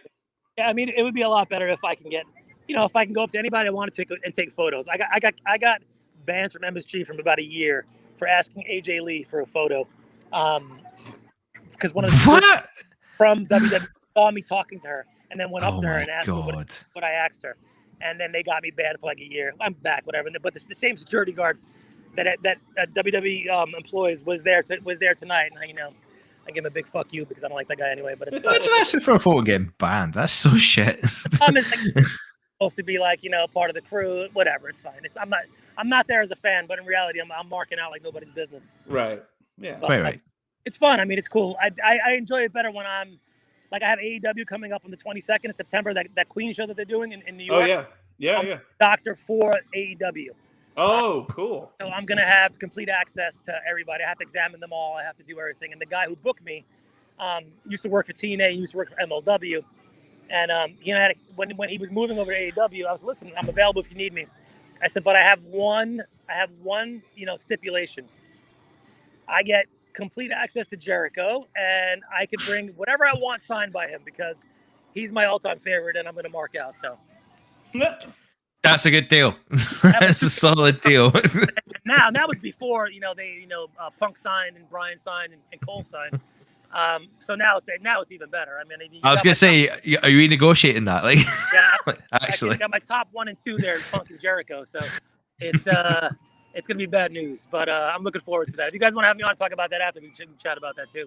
Oh hell yeah, the AEW show, but yeah, no, and then or talk to Big Ray because I think isn't Big Ray doing the. I don't talk to Big Ray. Like the face? Well, I know you don't. Oh. You know. I don't talk to Big Ray. Yeah, that's right. Oh, that's right. Yeah, Big Ray don't. He's dead to you. That's right. I forgot. My bad. He can smack attack my ass. Boys, I got about 2 more minutes. I'm with my family right now, so shoot any questions in the next minute or so I can get out of here. All right, there's one more question for you then. So you said you're there as a doctor for the fans. So did you have to take care of any fans last night? It was like 4 people that came in yesterday. Yeah, unfortunately. Sometimes the MSG staff wants to get off work and they I hurt my arm. Oh, I hurt my this. I did this. I saw a couple of those. Some guy fell down a flight of stairs, hurt his knee, and then some other woman when Cena came out in the dark match, when they won, she jumped up on the chair and the chair buckled underneath her and she rolled her ankle. Oh! And all she cared about was when we wheeled her back to the medical office is because it's directly across from the male talent locker room. She's like, just wheel me in there and I'll be fine. I'm like, all right, lady. That is genius. She was 57. These rats never get old. It's amazing. No, rats there, rats. She knows her art. She's doing that. She's done that well. She knows what she's doing. Yeah. A rat, always a rat. Yeah. All right, Doc. Well, hey, we thank you for taking time out of your day to come tell us about the live show. We appreciate it and giving our show a boost. Where can they find you on the internet? And you can plug that mediocre Star Wars show you got. Yeah, man. Listen, that's how we met you, Johnny. Yeah, right. You were just a fan before you became a host. True. You can find me, the Greek God Papa Don, and Spiro when he drops in, or when I put his clips in at the New Force Order podcast. We're on Hami Media. We have our own Podbean. We are at New Force Order on Instagram. We are on at official New Force Order on Facebook and at NFL_podcast on Twitter. Papa Don's gonna mess with me and not get the same handle for every single thing. Thank you, Papa Don. We record, I don't know, Tuesdays, Wednesdays, Thursdays, depending on when I'm not busy. And I've just become the producer of the show, which has been a lot of fun. Not really, whatever. You can find me individually at Dr. Dr_Destroyo, DESTRROYO Instagram, Alex Arroyo MD on Twitter, and Alex Arroyo on Facebook. It's been a pleasure, boys. Thanks for having me on. Thank you so much for your time. That's been amazing. I'm getting the dirty looks from the wife because I'm definitely not getting tonight if that's the case. All right, fellas. Later, Brad. Pleasure. Peace. That was quality. That was Dr. class. Alex Arroyo, Dr. Destroyo. Make sure you do that. And like I said, we got he sent some pics to Mila, and we got some interesting insight from last night. So this guy gets to go backstage, and every time they run MSG, he's going to go behind AEW doors, and also Hami Media's own NFO. Dr. Alex Arroyo. So I will say is go and support that NFL podcast because I know how much work has to go into producing those. They're not I've got it lucky doing this in your podcast in the Academy because man, I remember when I got offered the Academy production job and Matt was like, "No, we're not gonna make you do NFL yet." Yeah, I was like, and you can see why. There's so much that goes in. And then the problem is because Papa Don calls in so many references and he wants so many drops put in. Oh man, is like there's you'd have to have an absolute library of everything. You go and go boom, boom. And then whereas I'm like, you know what, I'm not gonna make my producer do that. If no, you guys are cool. You guys are cool. You keep me right. We want to be the entertainment, not have to pull in entertainment from somewhere else like the NFL does with their. Sorry, I had to get that shot in. Anyway, but so Alex was on there last night, so that I thought it would be neat to hear a different, but honestly, like he said, you're backstage, you're live, you're there. From his point of view, it was a great show. He's got to feel the energy, meanwhile, we're all sitting here in the chat, fuck, we've been robbed. The actual word. That was the actual word. Was it Elizabeth that came up with that there? Yeah. I feel robbed. Yeah, Me too. Me too. Hey, and by the way, don't think I didn't let by go the fact the fat guy with a beard, Canada's spaceman. You know, you've got it tight today on this chat, by the way. What's going on? I mean, you know, I just, you know, yes, and yeah, I just started following Sonic the Hedge Rat, you know, and so thank you for that on Twitter. But yeah, we love you, chat. We love you, but really. I still love you anyway. Much love for you guys. You know, so but it's nice to get his perspective on things and like working as a really doctor. Some of those I was trying to tiptoe who he got to see because I didn't know if he'd be allowed to do that, like patient confidentiality. And he just totally thrown out everybody.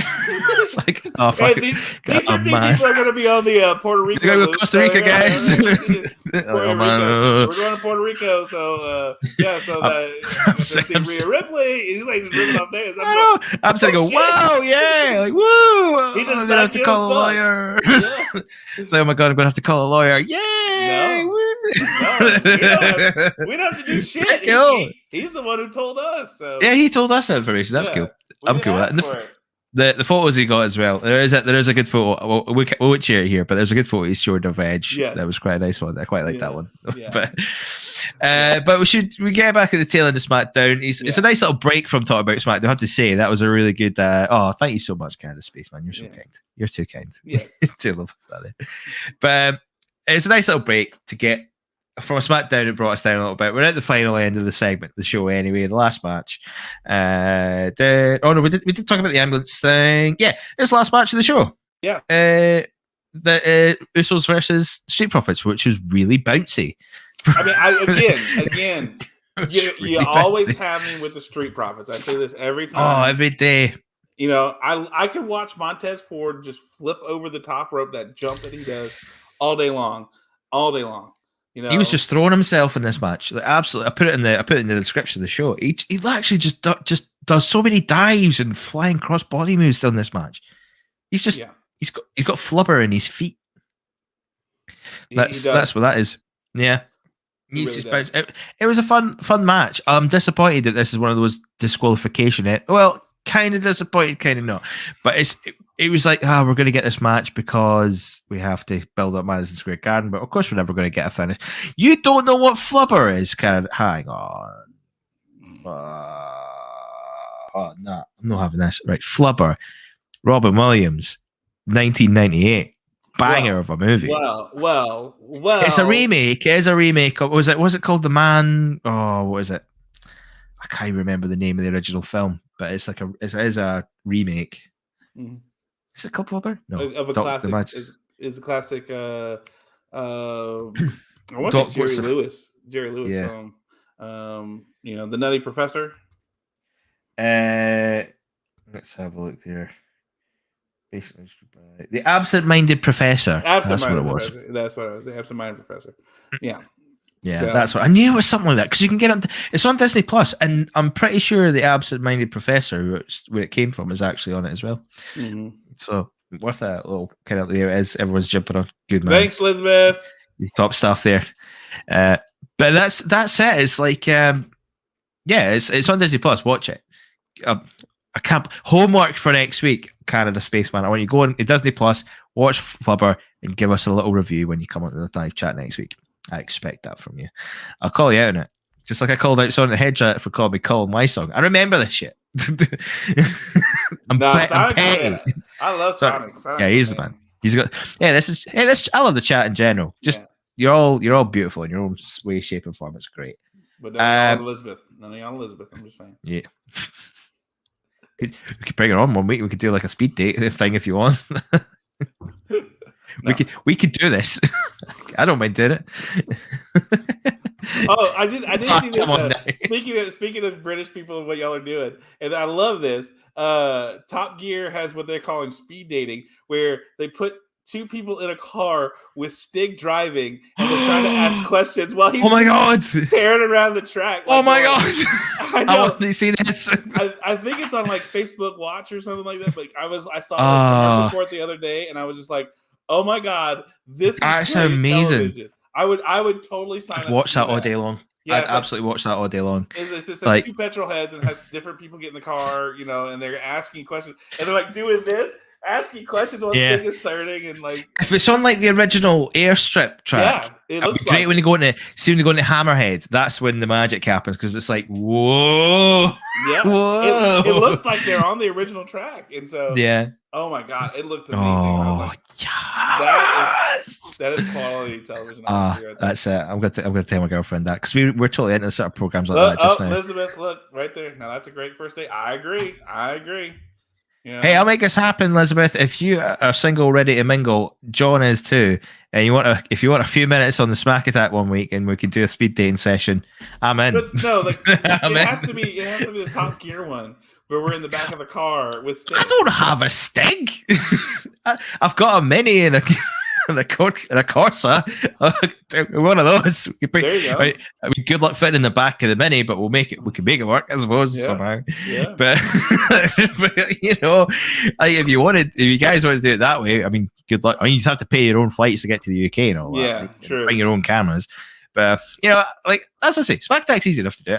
I could just press on the chat, and I can just sit back. I don't even have to be there. I could just kind of disappear. I could just be like, bye. Let you guys rock and roll for 5 minutes, and I'll just monitor that.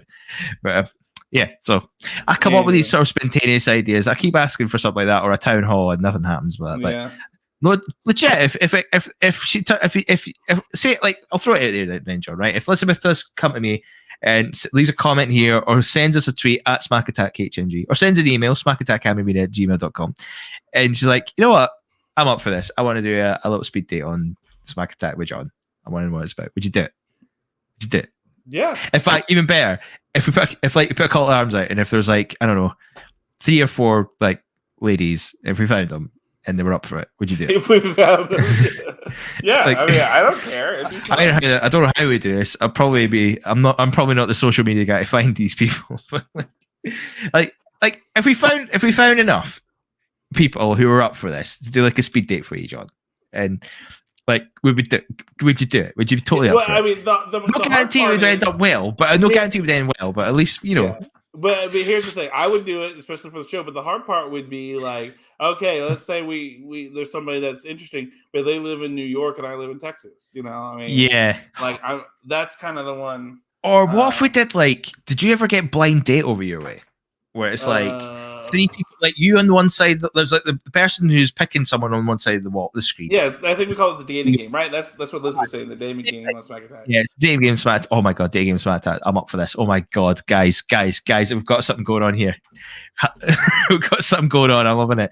Spitball ideas. We'll talk about SmackDown in a second. We'll do it. I promise. But like have that. Like we could get because I think you can get people talking on this without actually seeing their faces. So what I could do is like have you on here, and I don't know how I'd cover them faces without like you seen below. We'd have to figure it somehow, but like have the girls or whoever's on this. So you're here, you ask the questions, and then we hear the responses, and then you could be like pick number 1, number 2, number 3. Like, and I'd randomize it as well just to make sure that like they're not on the line. You don't know which was which, right? And then bring them up and we'd see how it goes. And then if we could fix something up, I don't know if we'd arrange. I don't know how we would be able to arrange a date with that one for that. There, we'd have to kind of set ground rules on that. You'd have to be within like a sort of distance for it to happen. I think that'd be the way to go. Yeah. But, probably. Oh my god! Okay, so a few drinks for thirsty people. Hey, no, I like Colin and Jimmy form a boy band. Cool. I mean, like my girlfriend might actually watch this podcast in that episode. If we did that, I'd be like, by the way, guys, we're doing a blind date. You want to watch it? Get on it. Like I think we'd watch it. It'd be good. Listen, how about for Halloween with costumes? Done. All right, okay. I'm up for that Halloween special. I've got a Jedi outfit a costume that I would wear. So, will you bring your lightsaber as well? Bring more than one lightsaber. Oh, saucy! This is good, guys. This is vegans. Oh man.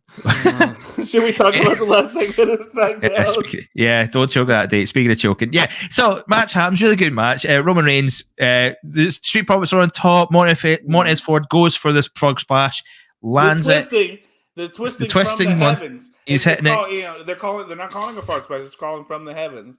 and he spins it now, and now he's adding that spin to it. And then when all of a sudden Roman jumps in, and here's the thing, all right, I love about this ending, even though I hated that it had to end in a DQ. It's maintaining the power, isn't it? Well, it's watching Ford sell the guillotine. Oh, he flops, man. He just goes thump. Yeah. Like, I think it's because he's so lanky as well that it makes it more noticeable. Yeah, it really because his limbs are so loose. He's swinging around. He's trying to swing around and get out, and then all of a sudden he just kind of flops, and then when he flops, it's just it looks devastating. He made that guillotine look a million times better than it has anybody else taking it.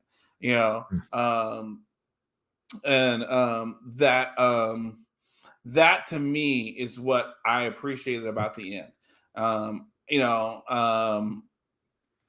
It was that ending was just so good, especially watching Ford take that guillotine. That was awesome. Roman slides in, looked good, hooks him in one move, and he's and watching him flop and everything, and then just kind of goes limp, and just Roman hanging on to it and him selling it was awesome. It really was such a good, excellent stuff. It really was. And then afterwards, little bit of dominance, and Roman's take the mic, going absolute bananas. He said, "I'm going to take out Lesnar after I'm done bashing Finn Balor," and of course that brings about the moment of that, which I think was not so much of a surprise. I feel like I would have been a bit more like surprised if like Balor wasn't even in the equation at this point. Right. Like, we didn't know that we were going to have a rematch. We didn't know that they didn't do the tease with the demon. It's like I'm going to deal with Brock Lesnar. I'm going to bash him, and then you had the entrance for the demon, and it's like, oh, okay, got to deal with this problem. Like, don't get me wrong, it looked nice. I quite liked how Finn Balor looked on this one. To be fair, like, you actually made an effort to make the demon persona look different.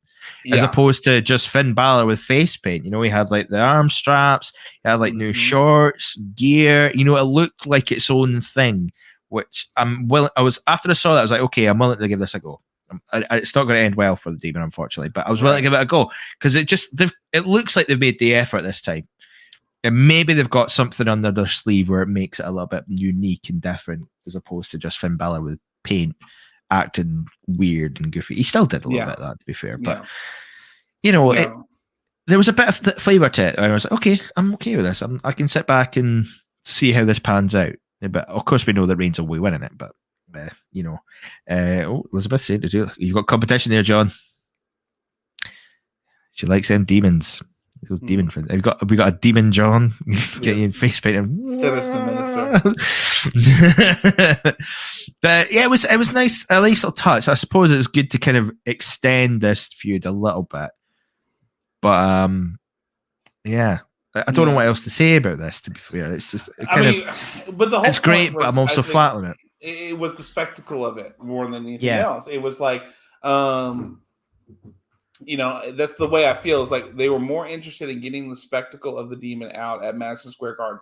Because that entrance was pretty fire. Let's be honest. Oh yeah, the CGI clouds and the top, the lightning, and then you had the CGI moon kind of thing as it appears, and he comes out with the lights and everything.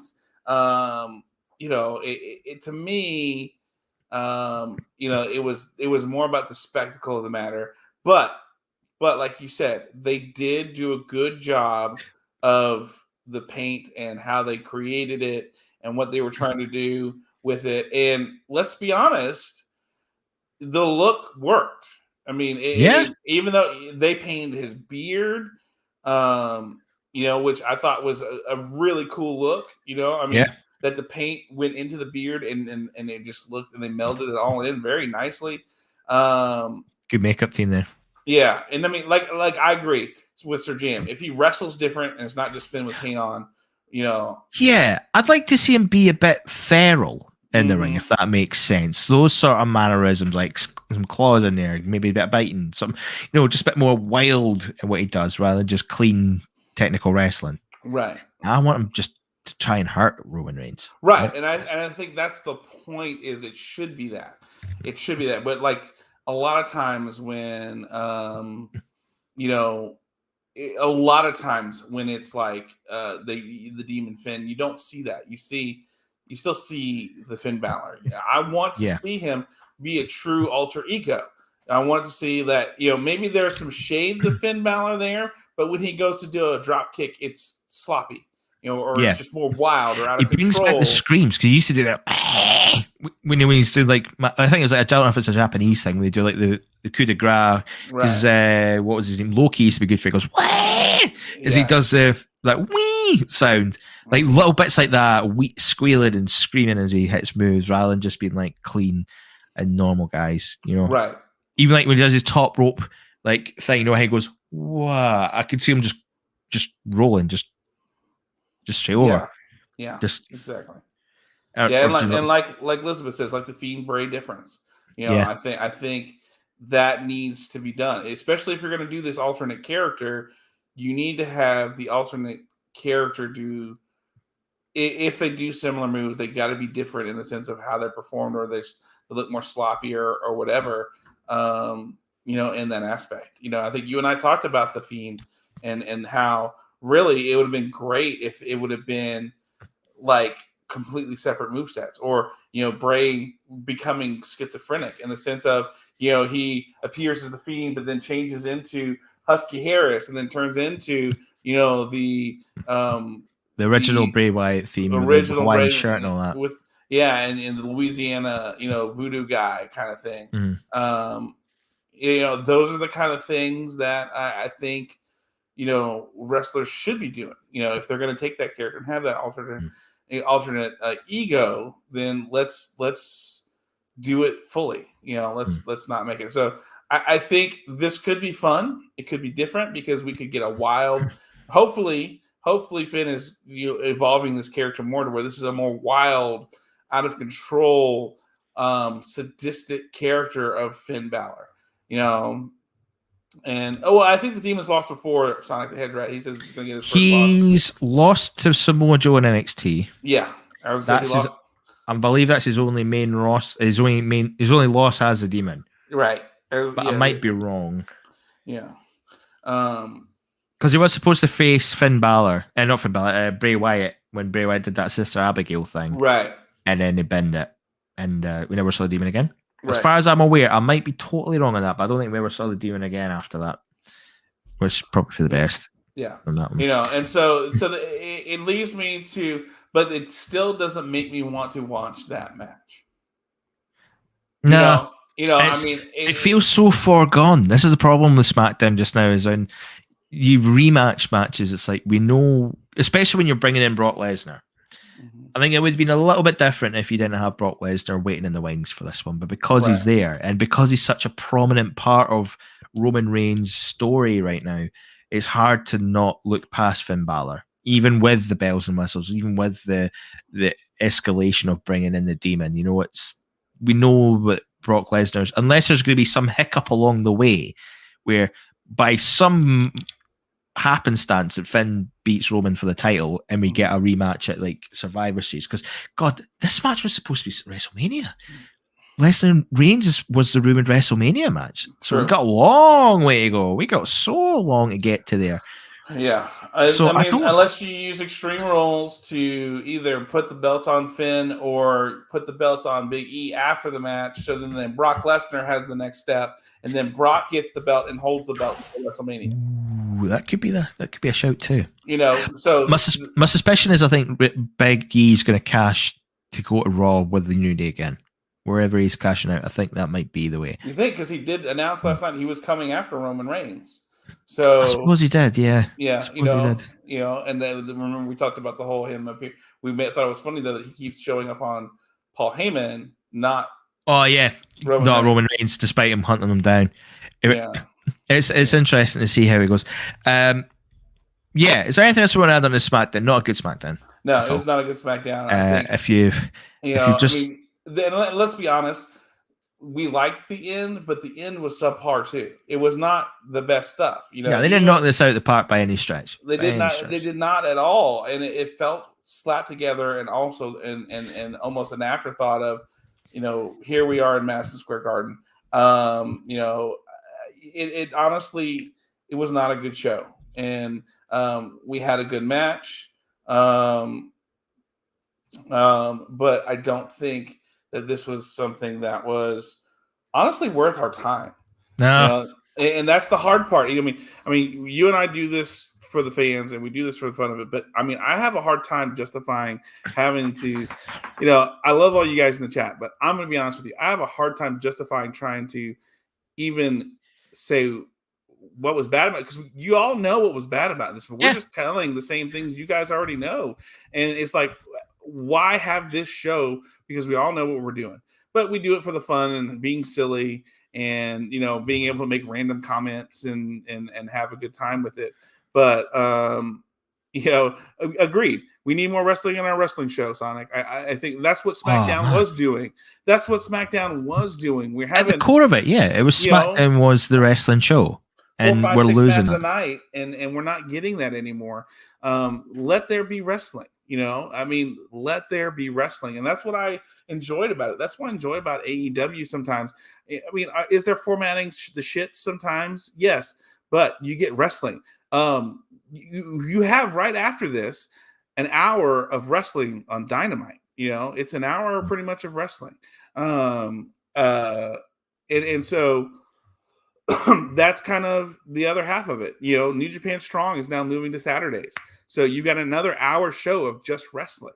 If you want to watch that, if you can find it on New Japan World on your Roku or whatever. So, but those are the things. It's like, okay, we've got to find these things. We got to figure out what they are.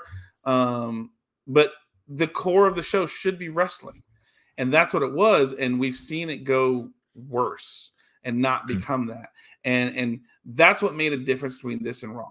And unfortunately we're not getting that. And and it's unfortunately trying to get to the pay-per-view. When is it? Is it next week? Is 2 weeks Sunday. 2 weeks Sunday. Okay. All right. So 2 weeks Sunday. So because they said 2 weeks on the Friday, but man, it's so the 26th. The 26th. Yep. 26th Exchange Rules. Guess where I'm gonna be? Not watching that, because I will be watching Minoru Suzuki murder somebody. Yay! You got a better deal out of this one. You really got a better deal out of this. I did. It's a strange time, and as I said earlier, I worry about SmackDown right now, considering that the week after Extreme Rules, we're going into draft territory. October the 1st is the touted date for when they're going to do the draft, first round of the draft on the Friday.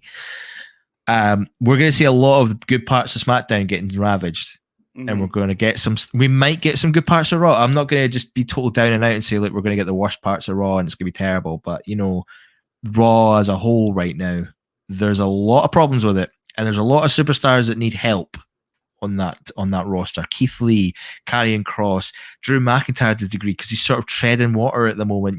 There's names there where we could be doing something, but they're not quite. Like even Ali. Weirdly, like Ali, what's his name? Who's he paired up with just now? I can't remember his name. Mansoor. Like they could do something on SmackDown. Like being totally fair and honest about them. Like get them on SmackDown and put them in a feud with like Dolph Ziggler and Bobby Roode. I'll watch it. Yeah, I'll watch that shit, man. That'd be good.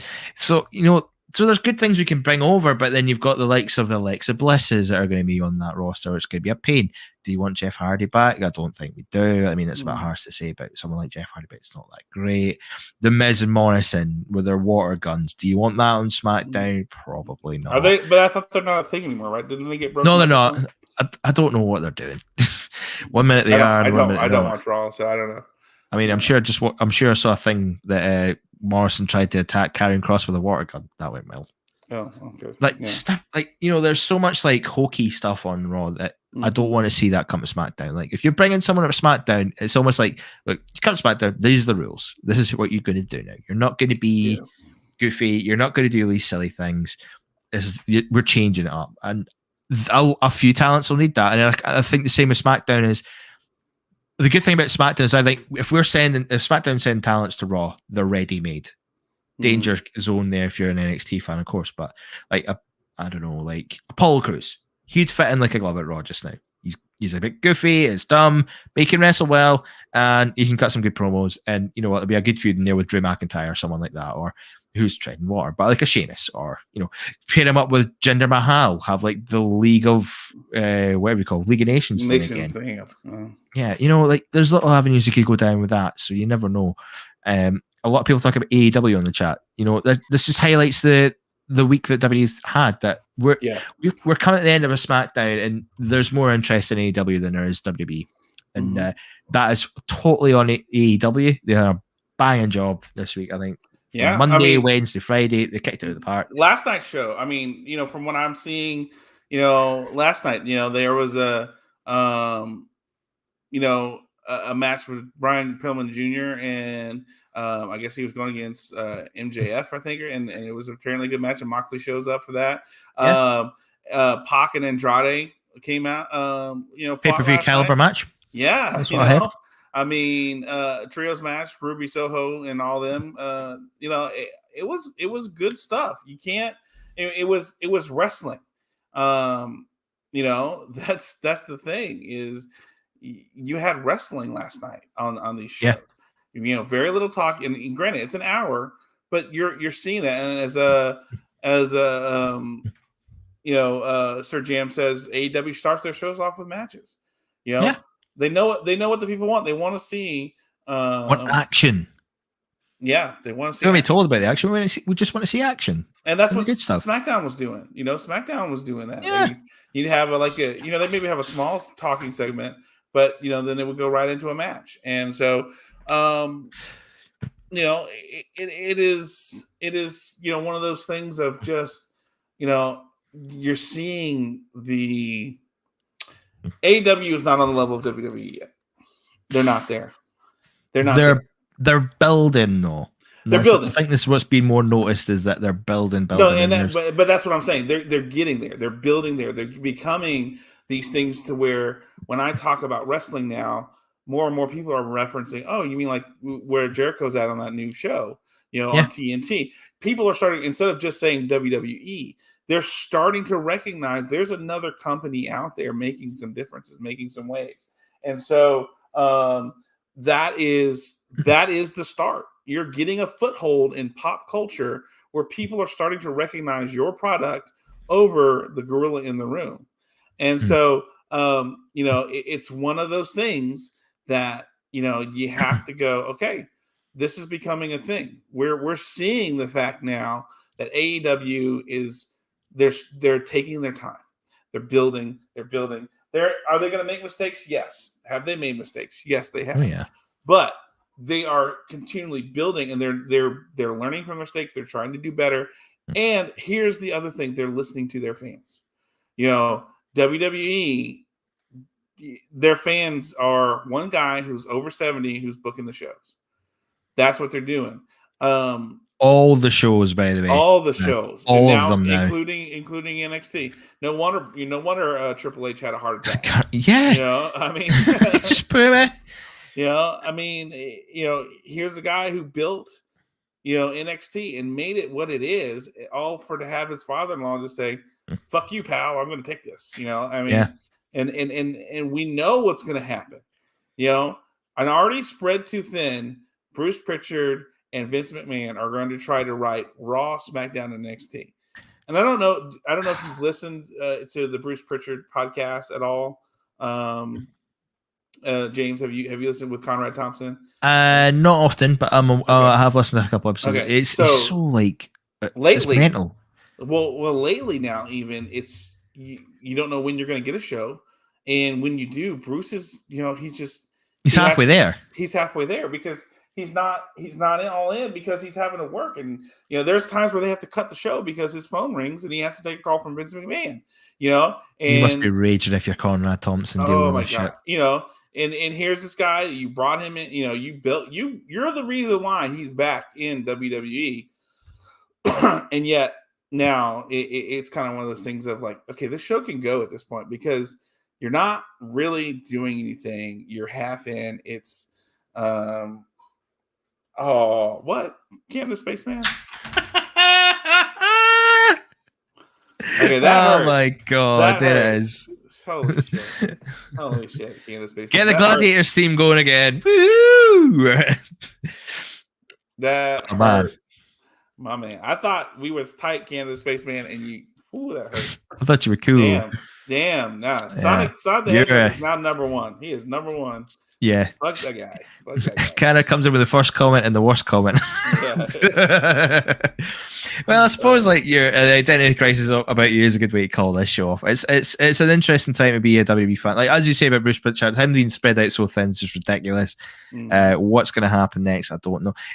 It's like what will happen next, and I'm not even talking about TV at this stage. I'm talking about week to week, day by day, almost like who's getting released, who's in charge of shows, who's doing this. It's like fucking hell. Triple H has a heart attack. You're like, Jesus, this is just mental what's going on at WWE right now. And it's someone's got to steady that ship. But the person they've got deciding to steady the ship is not the one that's steadying the ship. He's rocking the boat. So it's going to be a scary time. It's going to be interesting to travel on this journey with you in the next few weeks, leading into Extreme Rules and then Survivor, then post-draft. I think that's going to be an interesting episode. I really do. And we have to sit down and dissect this whole thing. I might try and see if we can get. I was going to see if we can get someone from the Raw side talk. And no one on this network talks about Raw apart from Ben and Stevie on the Wild Network. You can subscribe to it now. Yeah. You know, like so maybe we could get them and we can break it down a little bit because that I feel like we're going to have to dissect a lot of potential booking on that episode of SmackDown, and that's what we're all going to get half the story until. Well, and here's my question: are they going to is with Vince taking over NXT? Does that mean NXT is going to be part of this draft too? Yes, I think so. There'll be talents here. Be letting go. I mean, you get them on SmackDown or Raw right away, and then bring up because I think if they are going to do draft things with NXT, it's to pillage it. It's to completely pillage NXT because then they'll just fill it with performance because it's a rebrand. Everything's changing. I can see more performance center talents getting put on there, and ones that they want to keep, they'll keep there. But then ones it's like right time to get him on, move him. Like Tommaso Ciampa might get. I don't think he would want to move up because it makes more sense. For he said he's as much said so that he doesn't want to move up. Gargano, I think they both said they don't want to move up. They want to stay where they're at. They're good with where they're at. I mean, and I think it's good to have somebody like that who's like an in-ring coach type thing there. To help these guys along. I think it's a good idea. And it's a smart move, honestly, to have somebody who because they're invested in that product. And then they're going to want to help you do things the right way or your way at least and be able to go that route. So that's where I think having something like that will happen. But how many people do you allow to stay down there? That's the question. Because, not they all probably want to stay in NXT. Yeah. They'll to keep it going, but I think time's right now. If they're in the draft, they're rebranded and draft season's coming. Time to just move a few people on. Not everyone, but move a good number of people on. So it'll be interesting to see how we go. So we can talk about that a little bit more as we get closer to the draft. We've got some fun episodes coming up pretty soon. We've got Extreme Rules in a couple of weeks' time. We've got the draft. We're gonna have a blind date session with you. I'm telling you, man. I'll make that happen. If we get there, if the interest is there, I'll make it happen. Hey, I'm good. Everyone deserves a bit of love here. Well, I'll be our best viewed episode by a mile. So speaking of that, then, if you want to get your applications in for the show for this one, easy way to get in touch with us. There's many ways. You can tweet us at SmackAttackHMG. You can email us directly, smackattackhammemedia@gmail.com. You can find us on Facebook, the Hammy Media group, Fan Me Media discussion group. There's so much that goes on there. We're on there. We read all your stuff. So put your comment in there. Put your name in the hat while you do it on there. We do live pay-per-view chats every time. We do live chats for Raw, SmackDown, NXT, AEW, Impact. If there's a wrestling show, we'll do a live chat for it, basically. We'll do that. We do pick'ems for every WWE pay-per-view. Extreme Rules is coming up in a couple of weeks' time. You might be your chance to climb up the league table and win yourself nothing but pride and honor. Someone needs to beat Willie Malacia one season. God, someone needs to beat him for one season. Wow. And it's not going to be me. I was hoping to go for that's the only thing I've not won on that thing is the league, and it's not happening for a while, guys. Oh, unbelievable. So there's that. We've got the pick'ems. We do. Everyone puts in anything they want to talk about on there as well. So get on there. So it's absolutely great to be a part of that community. We're on Discord, Hammy Media Group as well. Patreon is right. I'm a bit confused because I'm not quite fully filled in on this. As it stands, the audio versions of these shows are going to be on Patreon just now.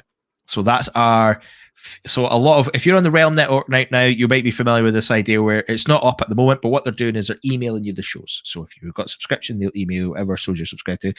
But for Hammy Media Group, we're on Patreon for free. So you can go to the Hammy Media Group Patreon feed right now, and you can listen to some of your favorite Hammy Media Group podcasts on there for free, which I think is a brilliant way of giving back.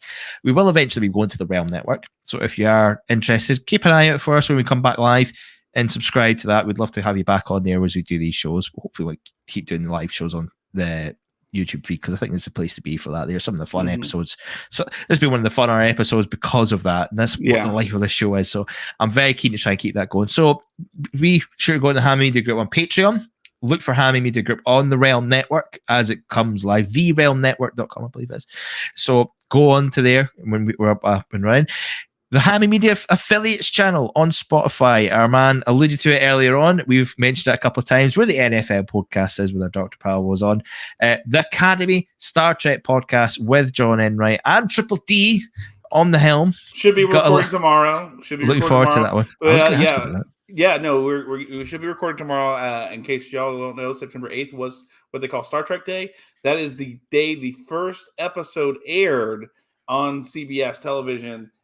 55 years ago as of Monday, September 8th. So Star Trek has been a thing for 55 years, influencing things like Star Wars and Stargate and Battlestar Galactica, all your favorite sci-fis, all inspired by Star Wars. And so they dropped a lot of things this week, especially on that Monday, about things like, when Discovery's news drop date is, a new trailer for that, new trailer for Picard, showing Q messing with the timeline and making a kind of like a mirror type universe for Picard and them.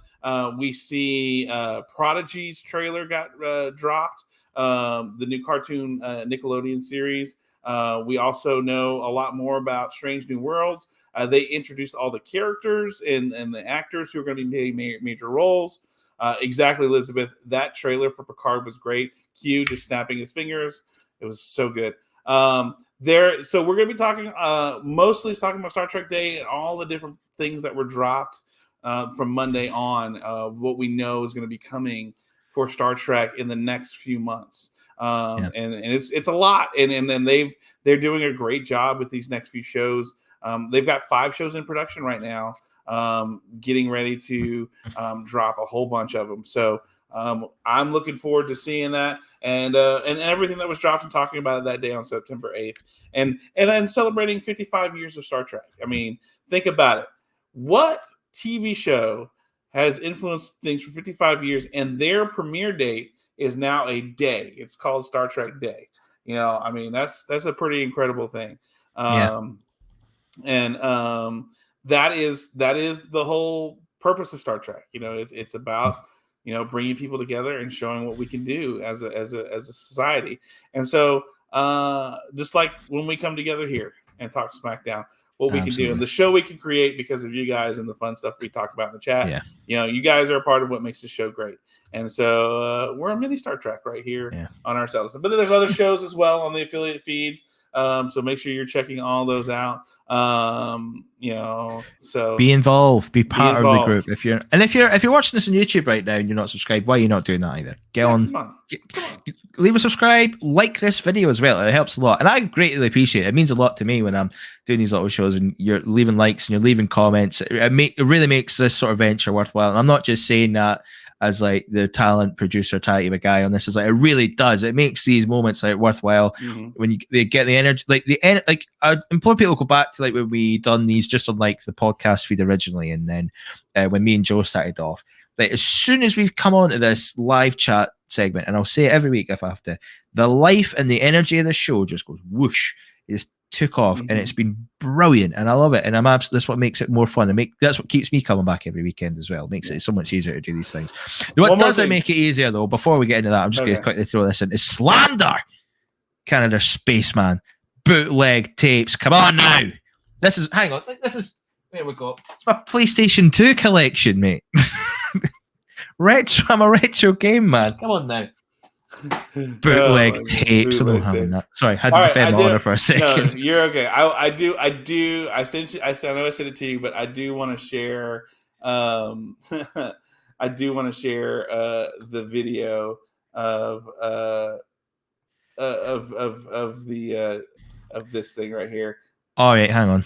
I'll get this up on there. Hang on, I'll click on this. Oh shit! Yeah. All right. If you click on it and then put it onto like full, like yeah, that's what I'm gonna try to do. Full screen. Yeah. I'm gonna go back here. Apparently I gotta do it like that. You like me? Hello. You alright? How are you? All right, this is the Top Gear thing.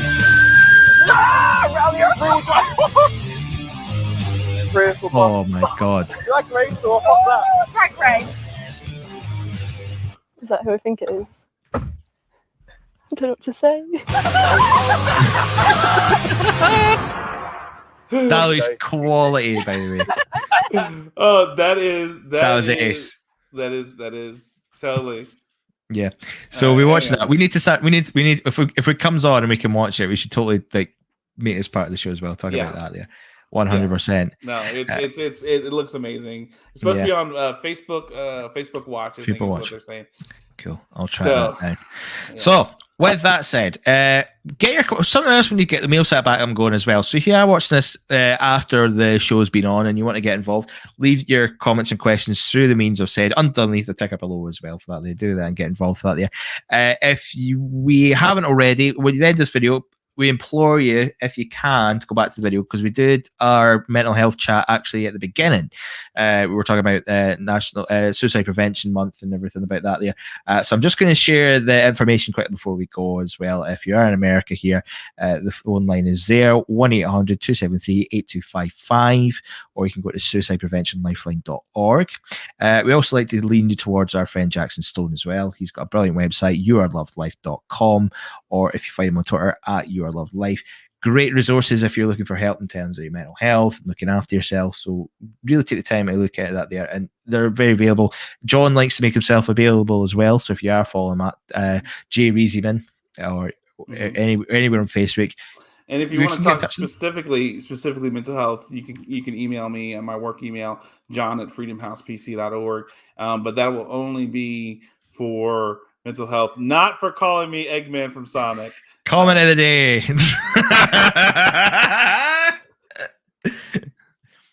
fitting that. Hang on. Yeah. There we go. Got Cuddly Sonic right here. He agrees. No. Oh man, but yeah. So yeah, we want to be here with you. We want to be part of that. Like we make our Saturdays part of their entertainment, but we do take the time to be supportive for yourself as well. So don't be afraid to get in touch. Anyway, with that said, on that note, I think it's time to call it a day. Lovely chatting to you as always, John. It's been an absolute pleasure. I love doing these shows. We'll go back at it again next week. We'll do this one more time when hopefully we get a better SmackDown improvement. Maybe we'll get at least an hour's worth watching. So I hope you guys in the chat will join us too as we have another edition of the Smack Attack. See you next week. Be good to yourself. Be good to each other. And cheery.